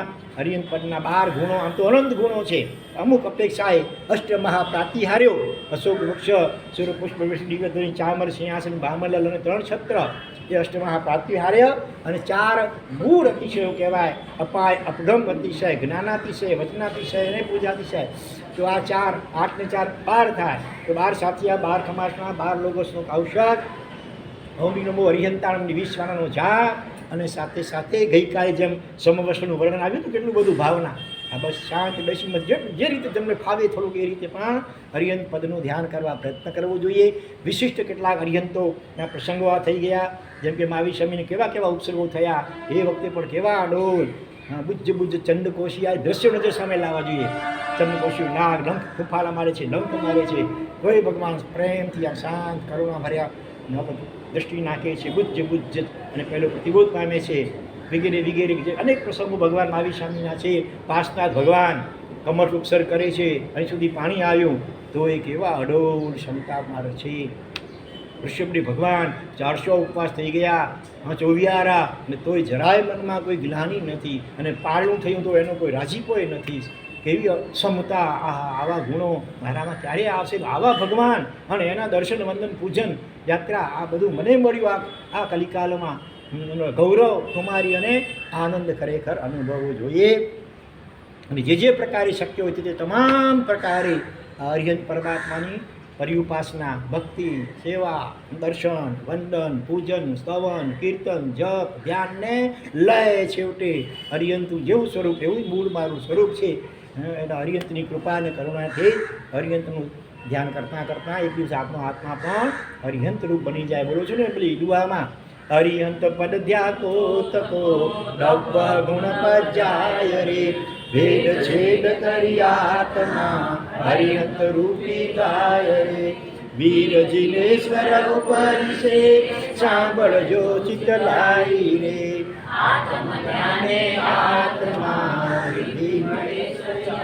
શું આવ્યો? અરિહંત પદનું ધ્યાન ધ્યાતો થકો. કેવી રીતે ધ્યાન? દબ્બહ ગુણ અને પજ્જા, 3 શબ્દો છે. દ્રવ્ય, દબ્બહ એટલે દ્રવ્ય, ગુણ અને પર્યાય એટલે અવસ્થાઓ. તો દ્રવ્ય એટલે અરિહંતનું આત્મદ્રવ્ય, કેવું નિર્મળ, કેવું પ્રેમાળ, કેવું કરુણાવંત, એ અનાદિકાળથી એવી વિશેષતા હોય છે. એ આગળ જતાં છેલ્લે તીર્થંકર થઈને જ મોક્ષમાં જાય એવું એનું તથા ભવ્યત્વ હોય. વિસ્થાનકની આરાધના ભલે લાખો લોકો કરે છે આજે, પણ અરિહંત તો એ પહેલેથી એવું જીવદળનું એવા જ પ્રકારનું વિશિષ્ટ હોય એ જ બની શકતા હોય છે. આ જગતમાં સુપરમેન જેને કહી શકીએ આજની ભાષામાં, તો એ અરિહંત પરમાત્મા છે. એ દ્રવ્ય પણ એમનું આત્મદળ પણ કેવું અનાદિકાળથી પરોપકારમાં મહાવ્યસની હોય, કોઈ દુઃખ જોઈ ન શકે એવા આગલા ભવોથી પણ. તો આ દ્રવ્ય, પછી ગુણ, એમના ગુણો, કેવી કરુણા, કેવું પ્રેમ, કેવી સાત્વિકતા, કેવી સહનશીલતા વગેરે વગેરે એવા એમના કેવા ગુણો, કેવલ નાનાડી વિતરાગતા વગેરે એનું ચિંતન કરવું જોઈએ, એનું ધ્યાન કરવું જોઈએ. દબ્બ ગુણ અને પજ્જાય એટલે પર્યાય એટલે અવસ્થાઓ. બાલ્યાવસ્થામાં કેવા ધીર ગંભીર અવધિજ્ઞાન, ગર્ભથી અવધિજ્ઞાન યુક્ત, માતા પિતાનું વચન સાચવવા, પાઠશાળામાં એ ગયા તે અવધિજ્ઞાની હોવા છતાંય પણ ઔચિત્યના કેવા અદ્ભુત પાલક. યુવા અવસ્થામાં પણ કેવા નિર્વિકાર. પછી શ્રમણ અવસ્થામાં કેવી સાધના, મૌન, ઊભા એવા ઉપસર્ગોને ક્ષમતાથી સહન કરે વગેરે. પછી કેવલી અવસ્થા, સમવસરણાડી અને 12 પરસડા વગેરે, અને છેલ્લે સિદ્ધ અવસ્થા. આ બધી અવસ્થાઓનું ચિંતન એને કહેવાય પર્યાય. દ્રવ્યોનું કોઈ ધ્યાન, ભગવાનના ગુણોનું ધ્યાન, ભગવાનની પર્યાય એટલે આ બધી અવસ્થાઓનું ધ્યાન એ આપણને તારનારું છે. તો પછી શું થાય? ભેદ છેદ કરી આત્મા. અરિહંતના આપણા વચ્ચે અત્યારે ભેદ છે ને, એનો છેદ નાશ થઈ જાય. આપણે એકરૂપ, આપણે અરિહંત જેવા જ બની જઈએ બિલકુલ. કેવલ નામની ગુણ આપણા પ્રગટ થઈ જાય. પણ આ રીતે દ્રવ્ય ગુણ પર્યાયનું ધ્યાન ધરી અરિહંતનું, તો આજે મોટે ભાગે આ ધ્યાન વસ્તુ એકદમ સાવ ગૌણ કે નિગ્લેક્ટ થઈ ગઈ છે. આ તો કેવું થયું છે, રાજા પ્રાણમાં જતો હોય ને ભાઈ, જાન જોરદાર હોય, કેટલા જાનૈયાઓ હોય, આમ ગામડાઓમાં ગાડાઓની વેલ સજાવવામાં આવતી. આજકાલ હવે મોટરો સ્કૂટરો લાઈન લાગી જાય, અંદર શણગારેલા હોય, જબરદસ્ત 2, 4, 5 કિલોમીટરની લાઈન હોય. પણ વરરાજા જે ન હોય તો એ જાન કેવી લાગે? કોઈ કાલે વરરાજાનું કિડનેપ થઈ ગયું, અપહરણ થઈ ગયું, કે ક્યાંક ગુમ થઈ ગયા, અને જાન પહોંચે ને ત્યાં વેવાઈ કે એનું સ્વાગત કરવા માટે વરરાજા ક્યાં અહીંયા આમાં જુઓ તો, ત્યાં જુઓ તો, ત્યાં જુઓ તો, અને વરરાજાનું પત્તો નહીં. તો એ કેવી હાંસી પાત્ર સારી જાન. પણ આપણે આંબી કરીએ, પછી જાપ કરીએ, પછી સાત્ય પૂજા ભણાવીએ, ધારો કે પછી આ બધી વિધિ કરીએ, સાથિયા ખમાસણા આ બધું, એ બધું જાનના સ્થાને છે. તો વરરાજા કોણ? ધ્યાન. તો જે કાંઈ સાંભળ્યું છે એમાં જેટલું યાદ નહીં હોય એ અવસરે શાંત બેસીને એનું ચિંતન કરવા, અરિહંતના ગુણોનું, એના ઉપકારોનું પણ, એની અવસ્થાઓનું પણ, એના દ્રવ્યનું પણ એ શાંત બેસી ચિંતન કરતાં છેલ્લે પછી એકદમ શાંત થઈ જાઉં. બસ હું અરિહંત બની ગયો છું. જાણે અત્યારે અરિહંત છો એ રીતે આમ અનુભવવાનું, એવો અનુભવ કરવા માટે નિર્વિકલ્પ થવું પડે. અનુભવ ત્યારે જ થાય. શરૂઆતમાં શુભ ચિંતન, અરિહંતના ગુણો વગેરેનું ચિંતન, તો એ અશુભમાંથી આપણે બચાવીને શુભમાં જોડે. શુભમાંથી શુદ્ધમાં છલાંગ લગાવવી જોઈએ. એટલે એને માટે છેલ્લે પછી કાંઈ જ બિલકુલ શાંત થઈ જવું. સહજતાએ જે અંદરમાં અનુભવ થઈ રહ્યો છે અત્યારે, બસ એને માણવાનું અથવા એના સાક્ષી રહેવાનું. આપણે બીજું કોઈ પ્રયત્ન ન કરવો.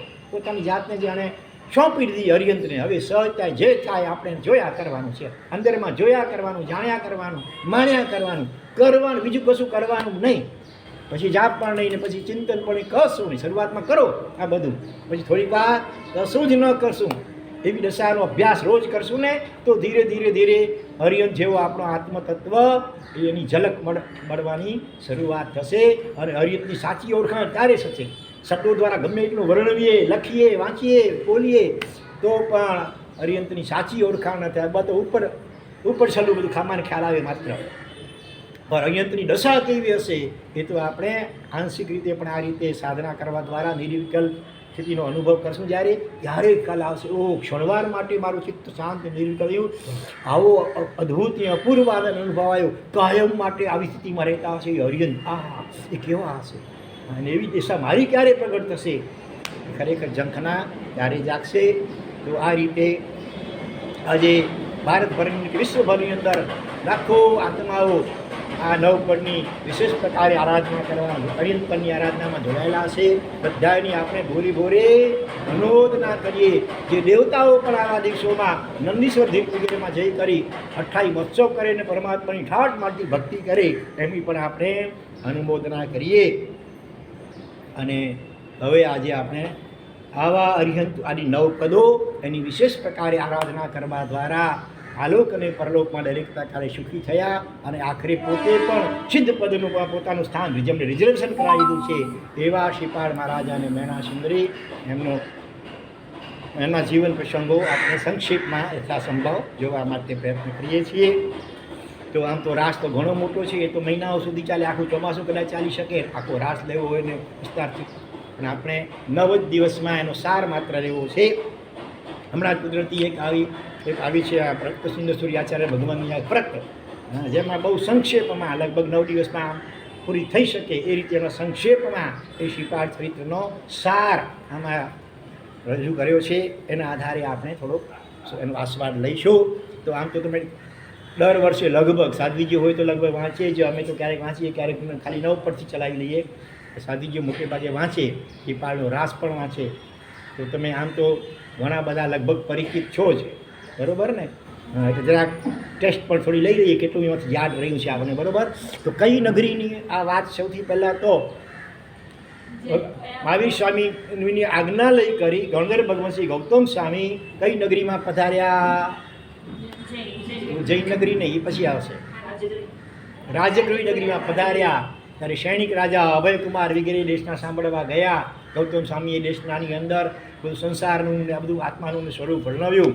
અને આપણું મન ચંચળ છે, સંસારથી છૂટવું હોય તો મન સ્થિર કરવું પડે, મનને નિર્મલ કરવું પડે. અને એને માટે મનને સ્થિર અને નિર્મલ કરવા માટે સર્વશ્રેષ્ઠ ઉપાય હોય તો સિદ્ધ ચક્ર છે, નવપદજી છે. આમ તો યોગ અસંખ્ય કયા, જીનવર કયા, નવપદ મુખ્ય તે જાણો.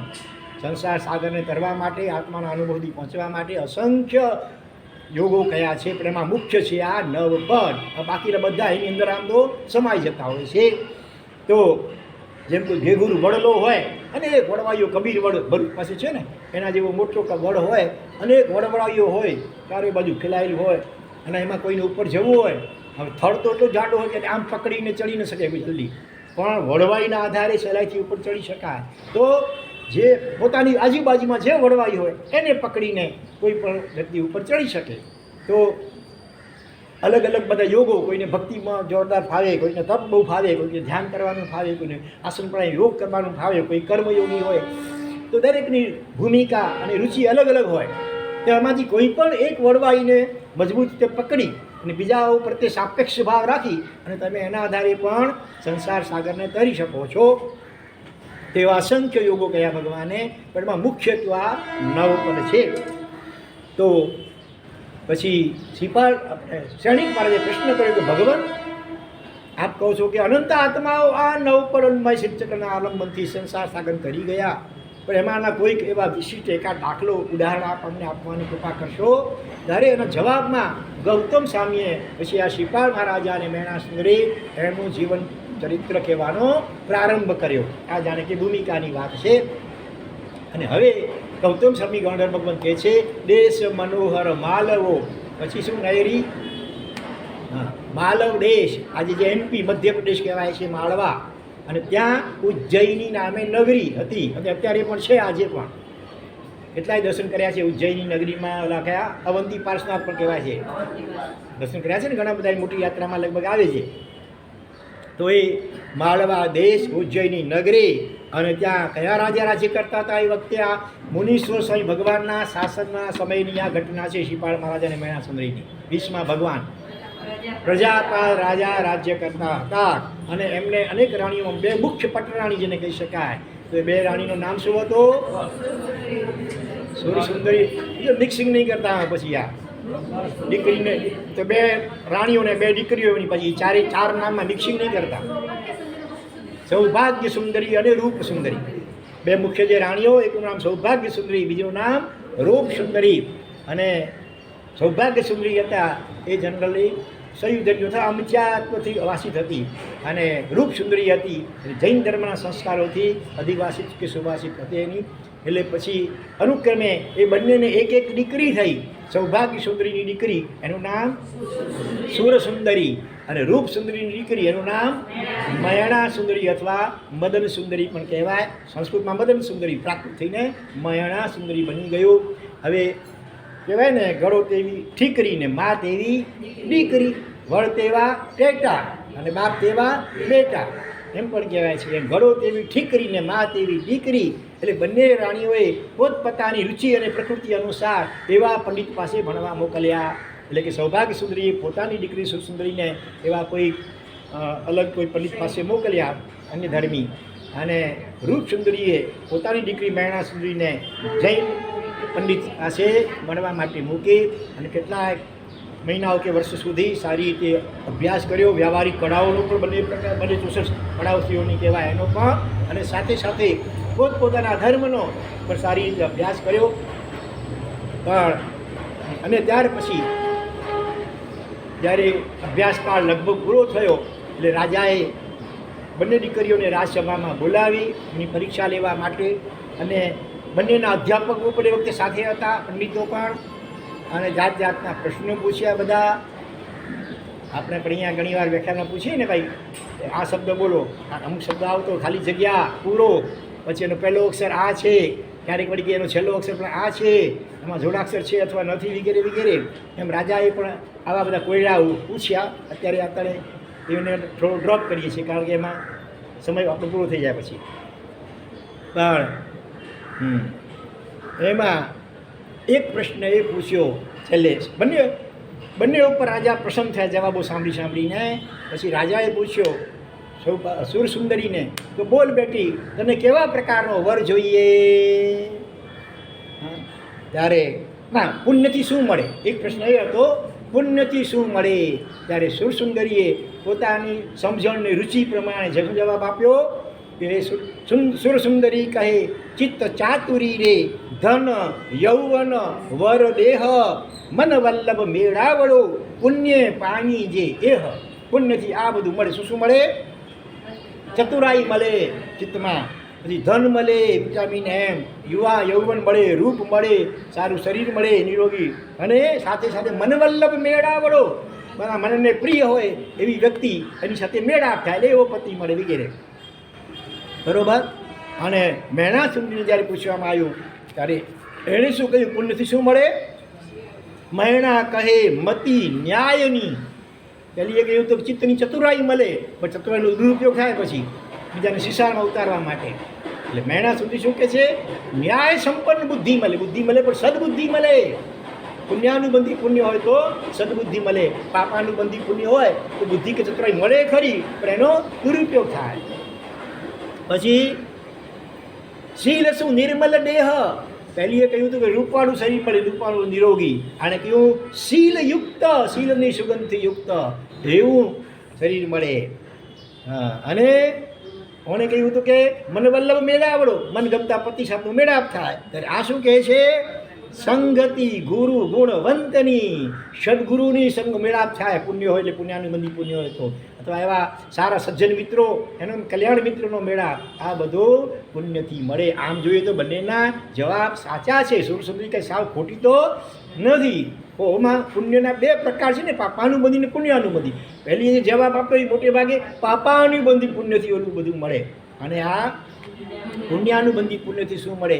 એટલે કે ને હૈયામાં હોય તે હોઠમાં આવે, હૃદયમાં એવા સંસ્કારો મળ્યા હતા અલગ અલગ બંનેને. તો એવા પ્રકારના જવાબો બંને જણાએ આપ્યા. એટલે સુરસુંદરીનો જે જવાબ છે એના ભવાભિનંદીપણાને સૂચવે છે, પૂતગલાનંદીપણાને સૂચવે છે. બરાબર? જ્યારે મેણાસુરનો જવાબ છે એ એની કઈ દશાને સૂચવે છે? આત્માનંદી દશા એને સૂચવી રહેલ છે. હા, હવે આપણે પણ પોતાની જાતને એકાંતમાં તપાસવાનું છે. બરાબર? કે આપણે કેવા પ્રકારનું પુણ્ય તો મળેલ છે, પણ પુણ્યનો આપણું પુણ્ય પુણ્યાનુબંધી છે કે પાપાનુબંધી?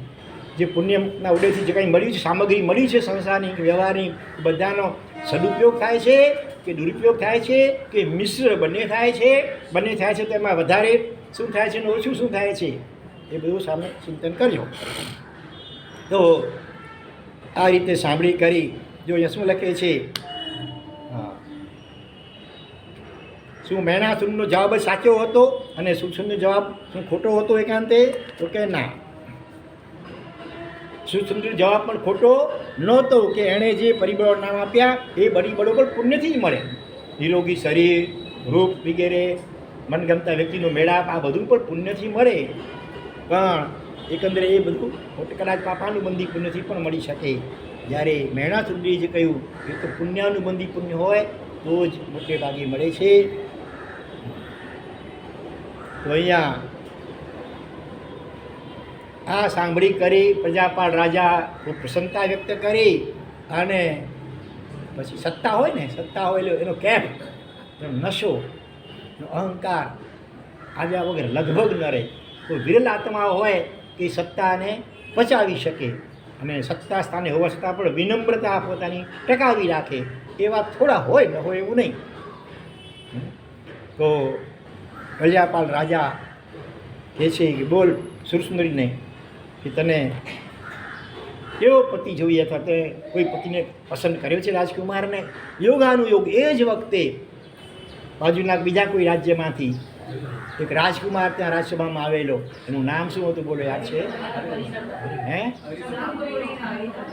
હરિદમન. શંખપુરી નગરીનું નગરી પણ યાદ છે તમને? વાહ ભાઈ વાહ.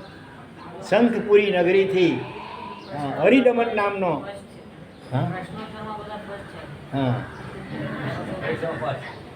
હરિદમન નામનો રાજકુમાર ત્યાં આવેલો. એ પણ રૂપવાન હતો, યુવાન હતો. એના તરફ સરાગ દ્રષ્ટિથી સુસુંદરી જુએ છે. ત્યારે સતી સ્ત્રીઓ હોય, કુમાર કન્યા, જનરલી નજર નીચી હોય, મર્યાદાયુક્ત હોય, પણ આજે એવી નહોતી. સંસાર રસિક હતી બિચારી, એટલે સરાગ દ્રષ્ટિથી ત્યાં જુએ છે. અને રાજા પણ પારખી ગયો કે આને આ ગમે છે, એટલે તરત જાહેરાત કરી અને એની સાથે એનો લગ્નની જાહેરાત કરી દી. અને સાથે અહંકારપૂર્વક કહી, હું જેને ધારું એને હું સુખી કરી શકું. પહેલાં તો પૂછ્યું, બોલ બેટી કેવો વર જોઈએ, કારણ કે હું ઈચ્છું છું કે તને સારો વર મળે, છતાં તારી કોઈ પસંદગી હોય તો કે, કારણ કે હું જેવું ધારું એવું સુખી કરી શકું છું. એટલે આ થોડો અહંકાર સૂચક શબ્દો હતા કે હું સુખી કરી શકું. બરાબર? વાસ્તવિકતા શું છે? કોઈ પણ જીવ સુખી કે દુઃખી શેનાથી થતો હોય છે? પોતાના કર્મ કે ભાગ્ય કે લક કે નસીબના અનુસારે. હા, એમાં બીજો જીવ શું બની શકે? કદાચ નિમિત્ત બની શકે. એ તો કર્મ નિમિત્ત બનાવરાવે, નિમિત્ત પણ કર્મ બનાવરાવે. એટલે કોઈએ એવો અહંકાર કરવો ન જોઈએ કે હું ધારું તેમ કરી શકું. આ હું પણ આ જ મોટો ઈગો અહંકાર અને આત્માને ખૂબ નુકસાન કરનારો છે. એટલે સત્તાને કારણે અહંકારના કેફમાં પ્રજાપાલ રાજા બર સભામાં આમ કહે છે, હું ધારું તે પ્રમાણે સુખી કરી શકું, જેના ઉપર પ્રસન્ન થાવ અને ન્યાલ કરી દઉં.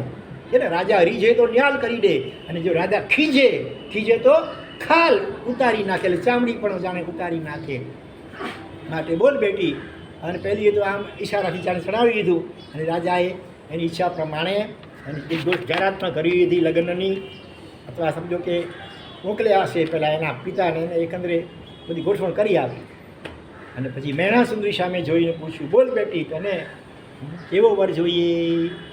તો એણે કહ્યું, પિતાજી આપ માફ કરજો, અવિનય થતો હોય તો. સુશીલ ખાનદાન કન્યા તો પોતાના માતા પિતા, આજે જમાનો હોય પલટી ગયો આખો ભલે, પણ હકીકતમાં પોતાના માતા પિતા એ જે વરને એને એના માટે પસંદ કરે એની સાથે એ કબૂલ હોય એનો, એની પોતાની કંઈ પસંદગી કે ના પસંદગી જેવું હોય નહીં. આટલી બધી મર્યાદાઓ પહેલાંના કાળમાં હતી.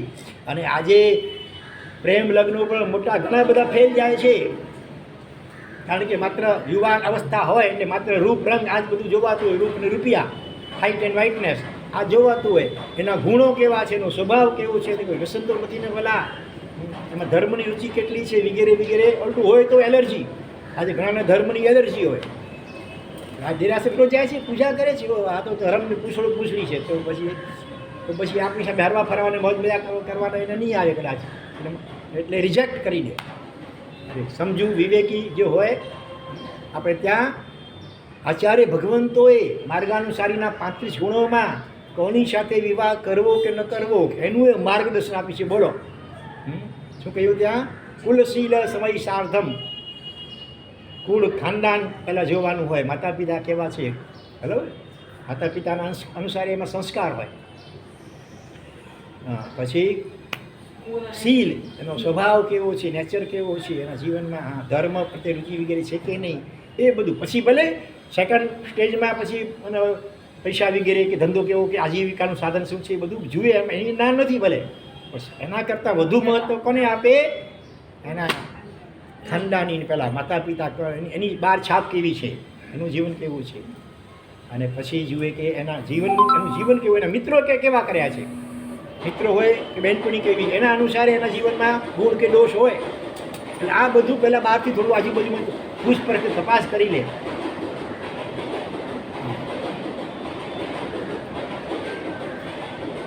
આજે આ બધી વાતો ભૂલાઈ ગઈ, માત્ર રૂપિયા ઉપર મહત્વ અપાયું. એના જ કારણે મોટાભાગના પ્રેમ લગ્નો પણ નિષ્ફળ જાય છે. થોડા ઘણા દિવસો કે મહિનાની અંદર જ કોર્ટમાં છૂટાછેડાના કેસ દાખલ થઈ જાય, અથવા તો પછી એકબીજાને કોકને કોક રીતે ખતમ પણ કરી નાખવામાં ઘણીવાર આવતું હોય છે.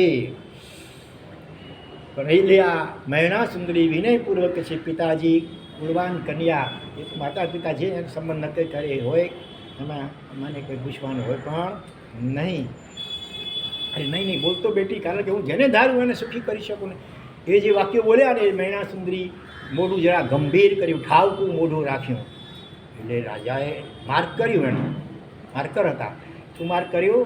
કે મને લાગે છે કે હું જે આ બોલ્યો એ એને, હા સુરસુંદરી તો ટાપસી પુરાવી, સુર પુરાવ્યો. હા પિતાજી બિલકુલ હાજી હા, કે ને હા ઘણા હોય હાજી હાથ ખનારા. પિતાજી આપ કહો છો બિલકુલ સત્ય છે, સૈવમ ભંતે સૈવમ ભંતે. હા, આપ જેને ધારો એને સુખી કરી શકો, અને આપ જેના ઉપર નારાજ થાવ એને આ જગતમાં જાણે જીવવા માટે કે જગ્યા ન મળે. હા, આ અહંકારયુક્ત વચનો સાંભળીને પણ સુરસુંદરીએ સુર પુરાયો. મહેણા સુંદરી મૌન રહે છે. એ રાજાને જરાક ખટક્યું કે એને કેમ સુર ન પુરાયો. એટલે પૂછે છે, કેમ બેટા, તને શું લાગ્યું? પિતાજી અવિનય થાય માફ કરજો. પિતાની સામે તો ન જ બોલવું જોઈએ, પિતાની વાતનું ઉલ્લંઘન પણ ન કરવું જોઈએ, પણ મને જે જૈન શાસ્ત્રજીની વાણી દ્વારા જાણવા અને સમજવા મળ્યું છે એ પ્રમાણે જગતના કોઈ પણ જીવ હોય એ પોતપોતાના કર્મ પ્રમાણે પૂર્વભાવમાં જેવા સારા કે દર્શા કર્મ કર્યા હોય અને એ ઉદયમાં આવે એ પ્રમાણે તે સુખી કે દુઃખી થતું હોય છે. એમાં નિમિત્ત તરીકે બીજો જીવ કોઈ પણ બની શકે છે. આપ પણ પણ મૂળ કારણ તો જીવના પોતાના તે પ્રકારના શુભ કે અશુભ કર્મો હોય છે. અને આ વાત રાજાને બહુ ખટકે છે, જેને પોતાનું અપમાન ઇન્સલ્ટ લાગે છે. આ ભર સભામાં જાણે એણે મારું અપમાન કર્યું, મારી વાતનું જાણે એણે ખંડન કર્યું. હજી તો બિચારી બહુ વિનયથી હાથ જોડી નમ્રતાથી કહે છે, પિતાજી હવે ન બોલવું છતાં પૂછી રહ્યા છો એટલે મારે એને છૂટકે કહેવું પડે છે. અને બીજી વાત એ પણ જાણતા થકો કે અત્યારે ભર સભામાં સેંકડો વ્યક્તિઓ હાજર છે, બધા નગરના વિશિષ્ટ વ્યક્તિઓ હાજર હોય, અને એમાં જો સાચી સિદ્ધાંતની જે વાત હોય એનાથી વિપરીત વાત કોઈ કરતું હોય અને એ વખતે જો મૌન રહીએ તો મૌન પણ એક પ્રકારની અનુમતિ કહેવાય. દોષ લાગે શક્તિ હોય તો આમાં આવે છે, શાસ્ત્રમાં કંઈ શ્લોક આવે છે કે એમાં આવે છે સ્વસિદ્ધાંતાર્થ વિપ્લવી અપૃષ્ટેનાપી વક્તવ્યમ સત્યન તમ નિષેધિતું. આપણી શક્તિ હોય સમજાવવાની તો ભલે આપણને કોઈ પ્રશ્ન ન પણ કર્યો હોય, પણ જ્યારે કોઈ શાસ્ત્રવિદ સિદ્ધાંત વિરુદ્ધ વાત થતી હોય એમાં હાજીયા તો ન પુરાવવાની, બલકે સાચી સમજણ ભલે પ્રેમપૂર્વક વિનયપૂર્વક પણ સાચી વાત રજૂ પણ કરવી જોઈએ. નહીં તો આ જગત તો ગાડરિયા પ્રવાહ જેવો છે. એક બકરી બે કરે એટલે એની પાસે બીજી 100 બકરીઓ બે કરતી મોઢું નીચું રાખીને જાય. ઓલી પડે ખાડામાં, એની આગળ વાળી પડે ખાડામાં, જુએ ને કે એનો હાલ શું હાલ થયા તે. મોટે ભાગે દુનિયા આમ ચાલે છે, લોલ કે લોલ. એટલે અવસરે શાસ્ત્રીય વાત હોય એની યથાયોગ્ય રીતે રજૂઆત તો કરવી જોઈએ, એમાં ડરવું પણ ન જોઈએ અને ઉદ્ધત પણ ન બનીએ. ભલે નમ્રતાભરી ભાષામાં પણ મક્કમ રીતે પણ સાચી વાત શાસ્ત્રીય વાતો રજૂ કરવી જોઈએ. એટલે એ કારણે મૈણાસુરની નમ્રતાથી પણ ખુલાસો કરે છે કે પિતાજી ભગવાન તો આમ કહી ગયા છે કે દરેક જીવ પોતપોતાના કર્મ અનુસાર સુખી કે દુઃખી થાય છે. બીજો જીવ તો નિમિત્ત માત્ર હોય, તો નિમિત્ત જે હોય એણે અહંકાર કરવો જોઈએ નહીં. એ જીવે પ્રજાપાલ રાજાએ એમ પણ કહ્યું હતું કે જો મારા હું છું તો તમને આ રાજમહેલમાં આ દાસીઓ ખમા કરે છે, પાણી માગો ત્યાં દૂધ મળે છે. આ બધો મારી કૃપાની મારી પ્રસન્નતા છે માટે તમને મળે છે. પિતાજી મકરો જૂઠ ગુમાન આવે છે ને ઓલા વ્યાસના શબ્દો, આ ગુમાન ખોટું આ અહંકાર ન કરો તો સારું. પિતાજી ભગવાને આમ કહ્યું છે, હું કંઈ મારા ઘરની વાત નથી કરતી. અનંતા જ્ઞાની ભગવંતોએ આ પ્રમાણે કહ્યું છે કે જીવ પોતપોતાના કર્મ અનુસાર સુખી દુઃખી થાય છે, બાકી બીજા જીવ તો નિમિત્ત માત્ર બને. એ નિમિત્ત પર સારા કે નરસા મળવા એ પણ એ જીવના પુણ્ય પ્રમાણે. હું આપને ત્યાં જન્મ પામવા માટે કોઈ જોશીને જોશ જેવડાવવા માટે નહોતી ગઈ. મારા પુણ્ય મારા ભાગ્યે તમારા મહેલમાં મને તમારી રીતિ તરીકે જન્મ આપ્યો છે. તો એ પણ બધું ભાગ્ય અનુસારે કર્મ અનુસાર થતું હોય છે. માટે જીવે જો સુખી થવું હોય તો હંમેશા સત્કાર્યો કરવા જોઈએ, દુઃખી ન થવું હોય તો હંમેશા પાપ કાર્યોથી છેટા રહેવું જોઈએ. અને નિમિત્ત બનનારે ક્યારેય પણ અહંકાર કરવો જોઈએ નહીં. મેં હું કરી શકું છું આમ વગેરે વગેરે. આ સાંભળીને પ્રજાપાલ રાજાનો ઈગો અહંકાર છંછેડાય છે અને એકદમ ગુસ્સામાં આવીને ધુઆ ફુઆ થઈ જાય છે. હા, છોરી તારી આ જીદ છોડ કે હું કહ્યું છે તો માની લે તો તને સારામાં સારો વર પ્રણાવીશ, અને નારી વાત નહીં માને તો પછી જોજે. આમ ધમકીની ભાષામાં વાત કરે છે. અને એ વખતે વિચક્ષણ એવા જે મંત્રી હતા જોયું કે હવે અત્યારે વાત વણસી રહી છે અને વાતાવરણ દોડાઈ રહ્યું છે અને આવેશમાં આવીને રાજા કોણ જાણે એકલું શું કરી નાખશે, અર્થનો અનર્થ થઈ જશે, આખા નગરમાં આ વાત ફેલાશે ને કેવું થશે બધું. એટલે વિચક્ષણ એવા મંત્રીએ એ વખતે વાતને થાળે પાડવા માટે શું કહ્યું, રાજન અત્યારે હવે બિચારે થોડું કચોરું થાય, માવતર કમાવતર મૂકોને હવે અને આપણે અત્યારે રવિવારીએ જવાનું, એટલે કે મોર્નિંગ વોક ઇવનિંગ વોક છે ને, વોક ઉપર જવાનો અત્યારે ટાઈમ થઈ ગયો છે. માટે પધારો, હાથી વગેરે તૈયાર છે, મહાવત તૈયાર છે, બધું તૈયાર છે, પધારો. હા, વોક એટલે હાથી પર બેસીને પણ વોકિંગ થાય, ગાડીમાં બેસીને ફરવા જાય ને, લોંગ ડ્રાઇવિંગ ઉપર જાય, ગાડીમાં બેસીને જાય. રાજા હોય તો કોઈ આવે હાથી ઘોડે, કોઈ આવે પાલખી, અને કોઈ આવે છડે પાગે, દાદાને દરબાર. તો રાજા આવે પણ વોક કહેવાય, ભલે હાથ પારકા પગે ચાલે છે. કોઈ ભલે રોડીમાં કે વિહાર વ્હીલચેર શું તો કહેવાય વિહાર કહેવાય વ્યવહારમાં. આમ એ રીતે હા, છેવટે રાજા પણ ત્યાં એ સભા બરખાસ્ત કરે છે. અને હજી પણ હજી વિચારી લે શાંતિથી, હજી બહુ મોડું નથી થયું અને તું તારી જીદ પકડી રાખીશ તો પછી તારા કર્મ પ્રમાણે ફળ ભોગવવા તૈયાર થઈ છે. આમ ધમકી પણ આપી છે. હા, અને સભા બરખાસ્ત થઈ જેટલા મોઢા એટલી વાતો, દુનિયાને મોઢે ઢાંકણું આવે નહીં ને. કોઈ કહે છે રાજા આવા છોકરી સામે વાડે ચડ્યા, કોઈ કહે છે આ છોકરી એવી, અને કોઈ કહે છે જીડે ચડી પિતાની સામે, કોઈ કહે છે આ જૈન ધર્મ એવો કે આ આવું બધું શીખવાડે છે.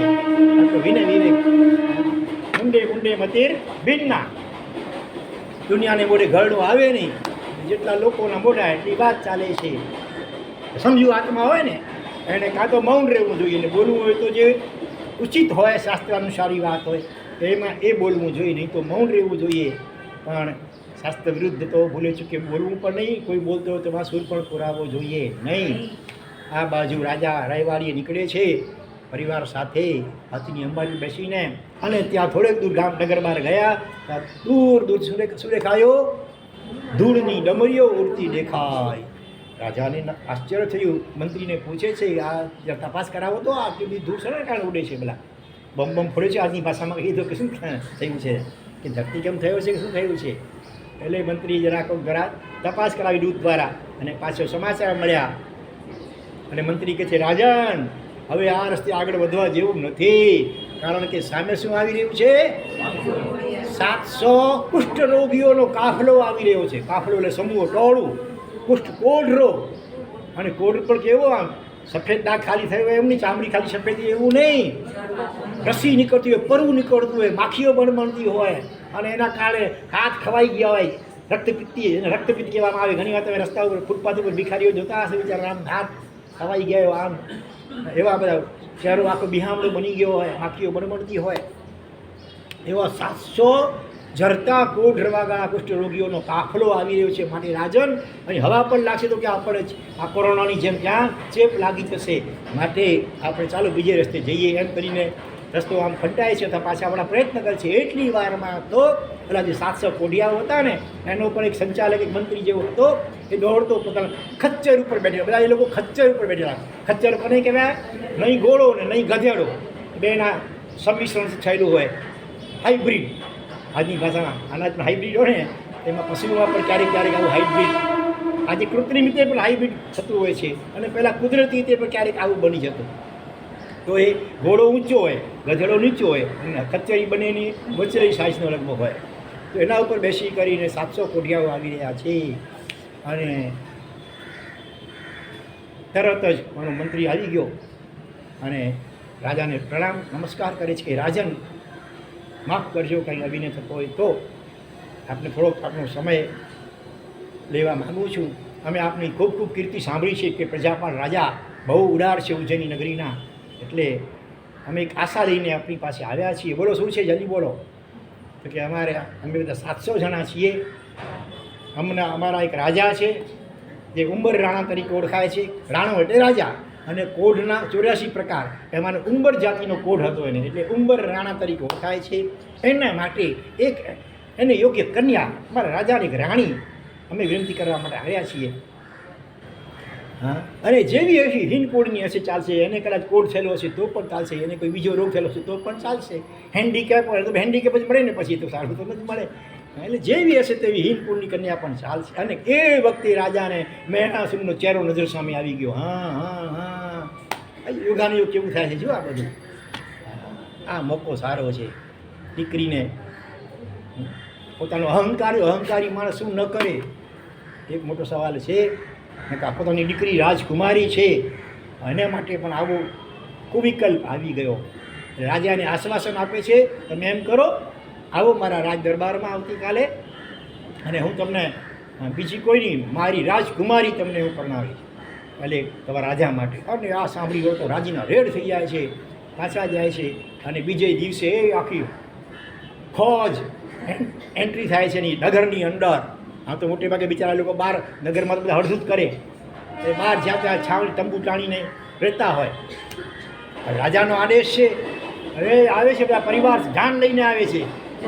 હા, જાનૈયા, અને એના બિહામણા ચહેરા જોઈને વરણ સુંદર આવે છે. રાસની અંદર કૂતરાઓ ભસે છે, ભેંસો ગાયો ભાંભરે છે, બધા ગભરાઈ જાય છે. આ શું, આ ભૂત છે કે પ્રેત છે કે પિશાચ છે કે આ શું છે આ? હા, અને આટલા બધા લોકો હવા. અને એ સ્થિતિમાં આખરે પ્રવેશ થાય છે. એટલે વોચમેન પર રાજાનો હુકમ એટલે કોઈ અટકાવી શકે જ નહીં. રાજ દરબારમાં આખરે ઉંબરાણો આવે છે.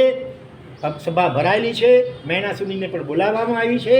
અને રાજા કહે છે, બોલ, છેલ્લી તકને આપું છું, તારી આંખ છોડી દે અને મારી વાતનો સ્વીકાર કર કે હું ધારું એ પ્રમાણે કરી શકું, ધારું એને સુખી બનાવી શકું, ધારું એને દુઃખી કરી શકું. મારી વાતનો સ્વીકાર કર. હજી છેલ્લો તક ચાન્સ આપું છું. ભલે હવે ડરી જાય, સામે જુએ છે આ બધું. અને હા, એ ચોલ બજીટનો રંગ લાગ્યો છે, જીન વાણીનો નવ તત્વ, દિવ વિચાર, કર્મ ગ્રંથ, આ બધાનો ઊંડો અભ્યાસ કર્યો હતો મૈણા સુંદરીએ. એટલે એના કારણે આવી સ્થિતિમાં પણ જરાય ડર્યા કે ગભરાયા વિના પોતાની વાતમાં નમ્રતાથી પણ મક્કમ રહે છે. આમ નમ્ર રાખે, ઉદ્ધતપની જેમ તેમ નથી બોલી રહ્યા, હાથ જોડીને નમ્રતાથી વિનયપૂર્વક બોલે છે. પણ આખરી જે સિદ્ધાંતની વાત છે એમાં બાંધછોડ કરતે નથી. અને આખરે રાજા છંછેડાઈને કહે છે, જો આવું જ હોય તો જો તારા કર્મે આ વર આણ્યો છે, ચાલ પકડી લે, હાથ ભરી લે એને. ત્યારે મૈણા મુખ નવી પાલટે, હંસલ આણે રોષ આવે છે શ્લોકામાં, શિપાળ રાસમાં પહેલાં વાંચેલું છે ઘણા છે પહેલાં, કોક્ષો યાદ રહી ગયો છે. જરાય મોઢા ઉપર આછી પાતળી કોઈ નારાજગીની એવી રેખા પણ નથી આવતી કે આ પિતાજી છે કે કોણ છે, ગઈ જલ્લાદ છે, કોઈ કસાઈ છે. આવી મારા જેવી રાજકુમારીને આ કોઢિયા સાથે વરણવાનું કહે છે એને વિચાર થાય છે કંઈ? કોઈ વિકલ્પ નહીં. પિતાજી પ્રત્યે નારાજગીનો ભાવ, કોઈ એવો અભાવ નહીં, કોઈ સામે બોલવાની વાત. સીધું જઈ કરી ઉંબરાણાના ડાબા હાથે ડાબી બાજુએ ઊભી રહી જાય છે. અને લોકોમાં તો આમ સન્નાટો સભામાં છવાઈ ગયો છે આખો. અરે આ શું હવે રાજા સામે કોણ બોલી શકે? મનમાં તો બધાની થાય છે, આ બહુ ખોટું થઈ રહ્યું છે. રાજા પણ આવેશમાં આવીને આવું કરે છે. કોઈ કન્યા માટે કન્યા કેવી જિદ્દી છે, કોઈ કે જૈન ધર્મ કેવો છે, આવો છે. પણ મૈણા મુખ નવી પાલટે, હંસ ન આણે રોજ, જ્ઞાનીએ દીઠું હોવે. જે જ્ઞાનીએ જોયું હશે એમ થશે, પણ આ સિદ્ધાંત એમાં બાંધછોડ ન કરાય. ભગવાનનો જે સિદ્ધાંત છે એનાથી વિપરીત તો બોલાય જ નહીં, અથવા એમાં ટાપસી તો પુરાય જ નહીં, હા કરાય જ નહીં. અને આખરે હા, એ વખતે ઉંબરવાળાની જો મહાનતા કેવી છે, જીતેન્દ્રિય પણ કેવું છે, પાત્રતા પાયામાં કેવી છે.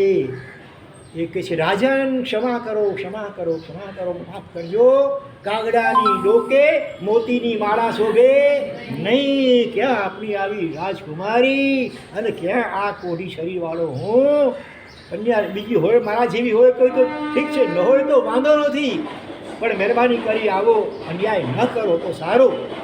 રાજા કે ચોપ ભાઈ, હું તને સામેથી કહું છું ને, પછી તારે શું વાંધો છે? એમ કરીને બિચારાને બોલતી બંધ કર્યું. હું તો કહે છે પૂર્વજન્મમાં એવા પાપ કર્યા છે એટલે આજે આ કોઢિયો બન્યો છું. હવે આવી રાજકુમારીનો ભાવ બગાડું તો પરલોકમાં મારું વળી શું થાય? માટે રાજન આપ કૃપા કરો, આવો અન્યાય ન કરો. પણ રાજા એકનો બે કે એને છે જ એવી જિદ્દી, હું શું કરું? મેં તો ઘણું કહ્યું, મારી વાત માનીને તો સારામાં સારા મનપસંદ રાજકુમાર સાથે લગ્ન કરાવી આપું, નથી જ માનતું તો શું કરું? માટે હવે તારે કાંઈ વધારે બોલવાનું નથી. ત્યારે શું કરે પછી? મનમાં પણ રાજી નથી થયો. હજી આગળ જુઓ, અચ્છા આખી જાન બધા પાછા નગરની બહાર જ્યાં એની છાવણી તંબુ હતા ત્યાં જાય છે. સૂર્ય પણ જાણે કે જલ્દી અસ્ત થઈ ગયો. શા માટે? આવો અન્યાય જોવા માટે સૂર્ય પણ રાજી નહોતો. આવી અલંકારિક શૈલીમાં વિનય વિજયજી ઉપાધ્યાયજી મહારાજ રાસમાં વર્ણન કરે છે કે આવી સતી શિરોમણી ઉપર આવો અત્યાચાર જાણે થયો જોવા મળે. સૂર્ય પણ જાણે રાજી નહોતો, એટલે એ હસતા ચડવા જઈને ડૂબી ગયો. રાત પડી. હવે ઉંબર રાણાની મહાનતા જો શિપાળની, ત્યારે આ ઓળી તરત પડી છે. સામેથી કહે છે, કોને? મૈણા સુંદરીને. હજી પણ કાંઈ બગડ્યું નથી. ભલે તારા પિતાએ આવેશમાં આવીને આવી આજ્ઞા તને કરીને તે સ્વીકારી પણ લીધી, પણ હું તારો ભાવ બગાડવા ઈચ્છતો નથી. માટે તારા કોઈ પણ મનપસંદ રાજકુમાર સાથે તું જઈને એને ભરી લે ભલે. એ વખતે હવે મૈણા સુંદરીની મહાનતા જુઓ. ખરેખર આવી અદ્ભુત આ કથાઓ છે. ખરેખર શાશ્વત ચાલે એવી આ કથા છે. ખરેખર સદાકાળ માટે ઉપયોગી છે. મૈણા સુંદરી શું કરે છે? તરત ઉંબર રાણાના પોતાના પતિના મોઢે આડો હાથ દઈ રહી છે કે સ્વામીના આંખમાં આંસુ સાથે કે સ્વામીનાથ મહેરબાની કરી બીજી વાર આવું ન બોલશો, આપણી બીજી બધી આજ્ઞા મારે શિરો માન્ય છે, પણ ખાનદાન કુળની કન્યા એકવાર એના માતા પિતાએ જેને સોંપી હોય એના સુખે સુખીને એના દુઃખે દુઃખી પતિને પરમેશ્વર તુલ્ય સમજીને આરાધે. માટે મહેરબાની કરી બીજી વાર આવી ન બોલશો, હજી આપણી બીજી બધી વાત મને મંજૂર અને માન્ય છે. કેટલો અહોભાવ થયો હશે ઉંબર રાણાને એમના પ્રત્યે.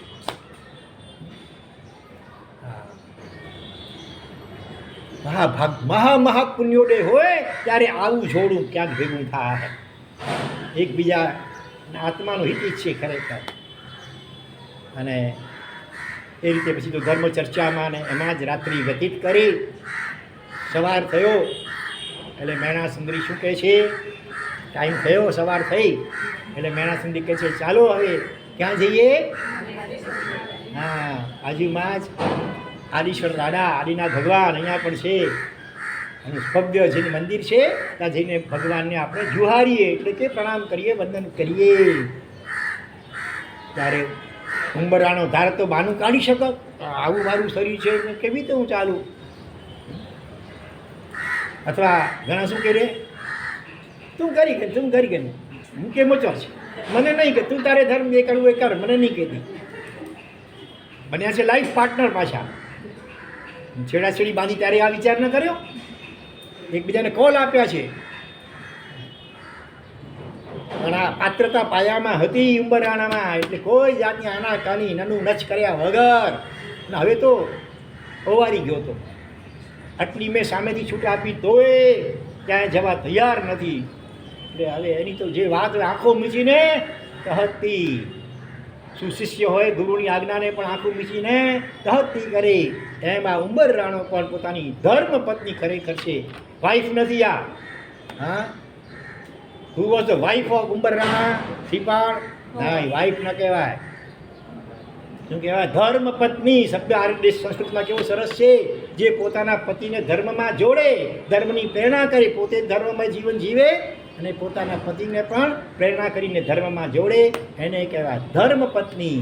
એની જગ્યાએ આજે વાઇફ વપરાય. શરૂઆતમાં બોલે wife is life, without wife that cannot B life. બરોબર, હેપી લાઈફ. થોડાક દિવસ થાય ને પછી લાઈફમાં એલની જગ્યાએ શું આવી જાય? વાઇફ ઇઝ એન થઈ જાય, એલ ને બદલે એન આવી જાય. આગળનું તમે સમજો છો એટલે વધારે એવા નથી કરતો. બધા એવા ન હોય તો કે આ બધા તો સાવિકાઓ છે, ધર્મી સાવિકાઓ છે, પણ જનરલી આમ સંસારમાં મોટે ભાગે જે ચાલે છે એની વાત છે. તો અહીંયા બંને જણા દેરાસર જાય છે અને ભગવાનનું મેણા સુધી પૂજા કરે છે. ઓલા પૂજા નથી કરતા પણ અનુમોદના કરે છે. શરીરમાં રોગ છે એટલે ભગવાનની પૂજા અત્યારે ન થાય, ભલે મેણા સુધી તો પૂજા કરે છે.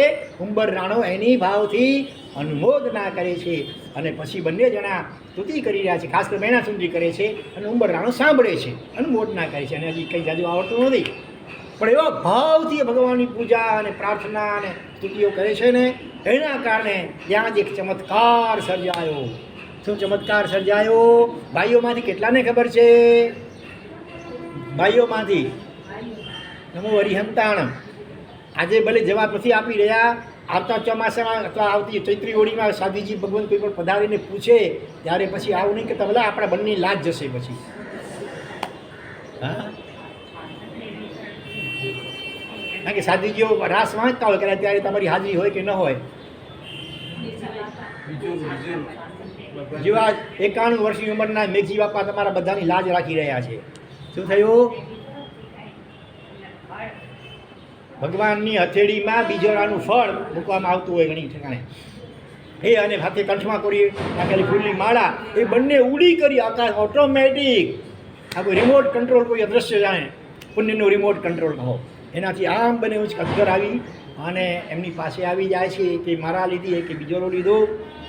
અને આવો ચમત્કાર જોઈને તો હવે ઉંબર રાણો એકદમ એની શ્રદ્ધા પરાકાષ્ઠા જાણે પહોંચી ગઈ છે. ઓહો હો હો હો, આ કેવી આ સતી શિરોમણી છે. હવે તો જિંદગીભર એને અનુસરવાનું મન થઈ જાય ને ઓટોમેટિક.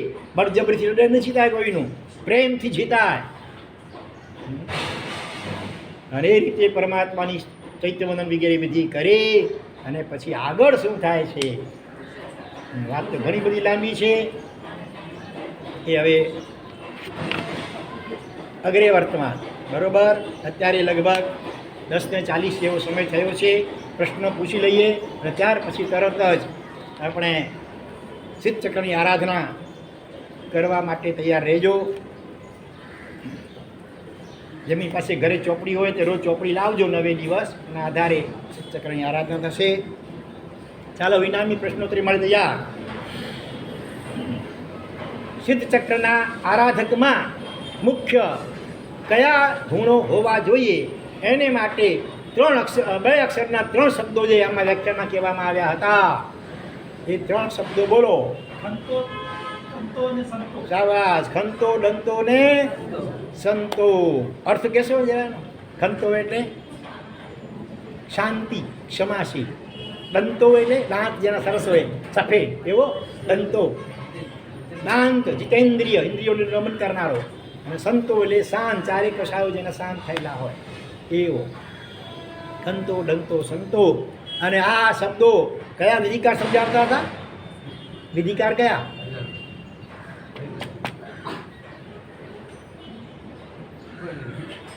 ભલે, ચાલો બોલો. રાજેન્દ્રભાઈ, હીરાલાલભાઈ ક્યાંના? સુરતના કે અમદાવાદના? ભલે, ચાલો આપો. અમદાવાદના હીરાલાલભાઈ વિધિકાર.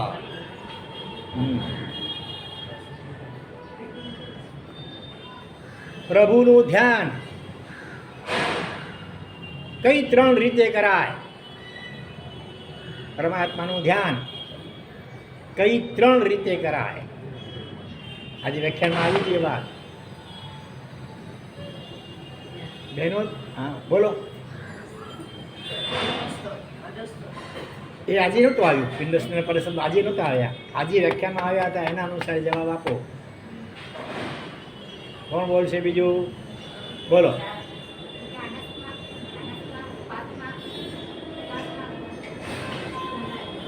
બોલો પાછળ. હા બોલો. શ્લોક બોલાવે તો બે થયા. એ ગુણ અને અવસ્થામાં 2 કયા? એ પણ અવસ્થામાં આવી જાય. અડધો જવાબ થતો છે એનો. 3માંથી 2 તો બોલ્યા. ફરીથી બોલો તો 3 શું બોલ્યા? ગુણ એટલે શું? એટલે જરા સમજાવો. ગુણ એટલે ભગવાનના ગુણો, બરોબર. પછી અવસ્થા જેને પર્યાય કહેવામાં આવે. હવે બીજા બોલતા નહીં. હવે એમને યાદ કરવા દો. એ શ્લોક બોલ્યા. હરિયંત પદ ધ્યાતો થકો. પછી શું આવે? દ્રવ્ય. હરિયંત દ્રવ્ય એટલે કયું દ્રવ્ય? સોનું, રૂપું, આત્મદ્રવ્ય. કોનું? હરિયંતનું. હરિયંતનું આત્મદ્રવ્ય કેવું નિર્મલ અનાદિકાળથી કેવું હશે? દ્રવ્ય, ગુણ અને પર્યાય. અવસ્થા માટે પર્યાય શબ્દ. તો આ પર્ટિક્યુલર શબ્દ આવે. દ્રવ્ય, ગુણ ને પર્યાયથી હરિયંતનું ધ્યાન કરીએ તો આપણે પણ એક દિવસ હરિયંત જેવા બની શકીએ.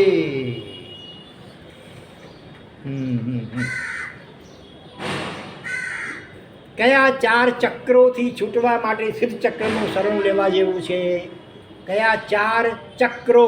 શરૂઆતમાં એકદમ આવ્યું હતું. જે મોડા આવ્યા હશે એને ખબર નહીં હોય, એટલે ટાઈમસર આવો જરા. કયા 4 ચક્રો છૂટવા માટે સિદ્ધ ચક્રનું શરણ લેવું જોઈએ? બોલો.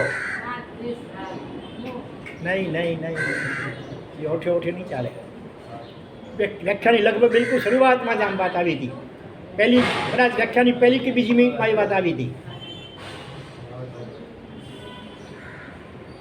બોલો. એકદમ કેવા મૌન એકાદશીમાં પણ આવું મૌન નહીં પાડતું હોય કદાચ.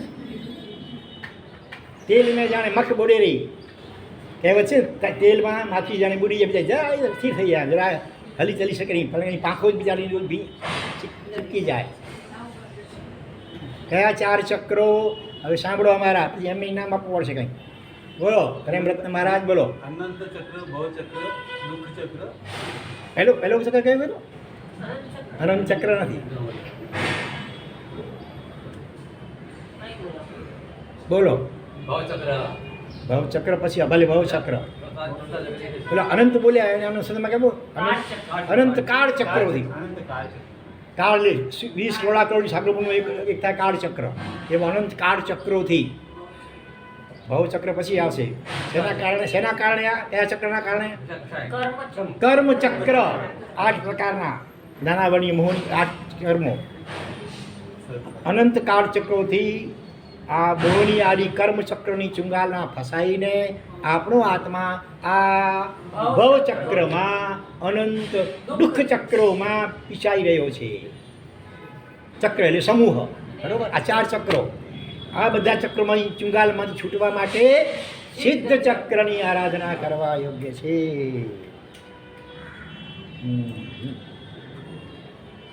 કયા માતાએ પોતાના દીકરાના કલ્યાણ આત્મકલ્યાણ માટે 4 પ્રશ્નો છે. એમાં 4 પ્રશ્નોની અંદર પછી એના માતાનું નામ, પછી એના જે પુત્ર હતો એનું નામ, પછી એ પુત્રના ભાઈનું નામ, અને સાથે સાથે ઓલા એના મામા મહારાજનું નામ. 4 નામ કેટલાને આવડશે? 4 નામ આવડશે?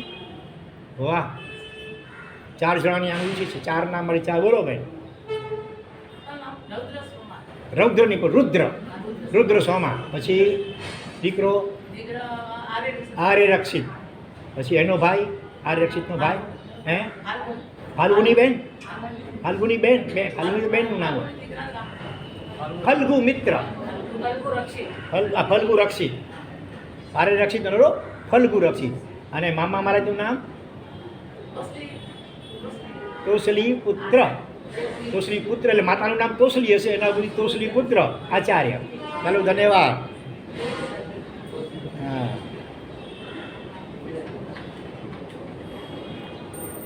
જ્યારે રાજાએ પૂછ્યું કે પુણ્યથી શું મળે, ત્યારે મૈણા સુંદરીએ શું જવાબ આપ્યો હતો? પુણ્યથી શું મળે? મૈણા સુંદરી પ્રમાણે બોલો.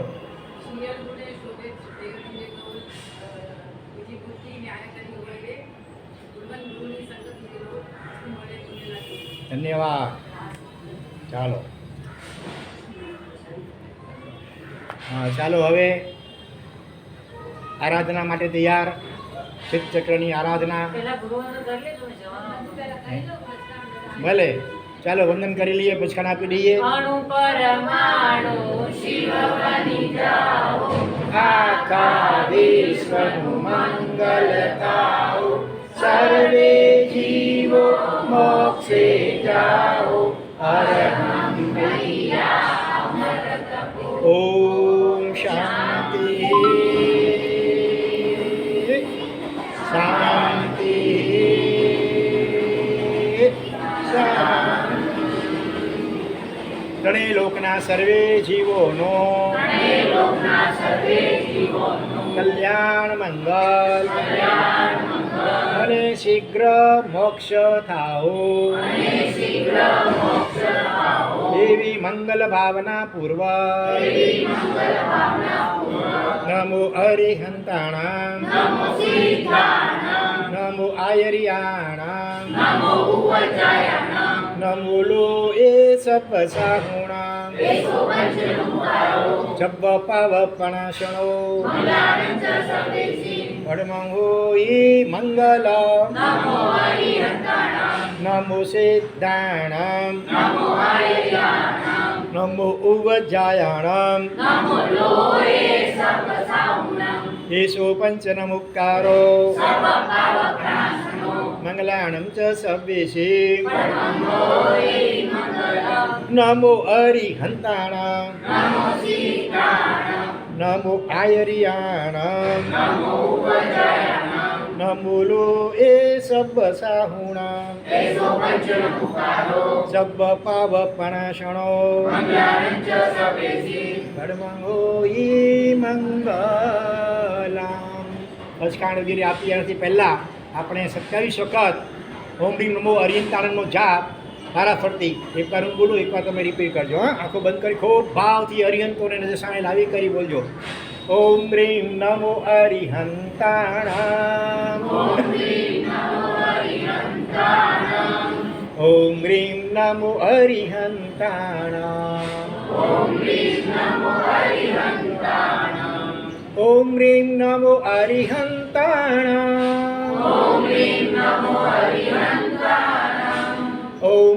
નમો હરિહંતાણામ.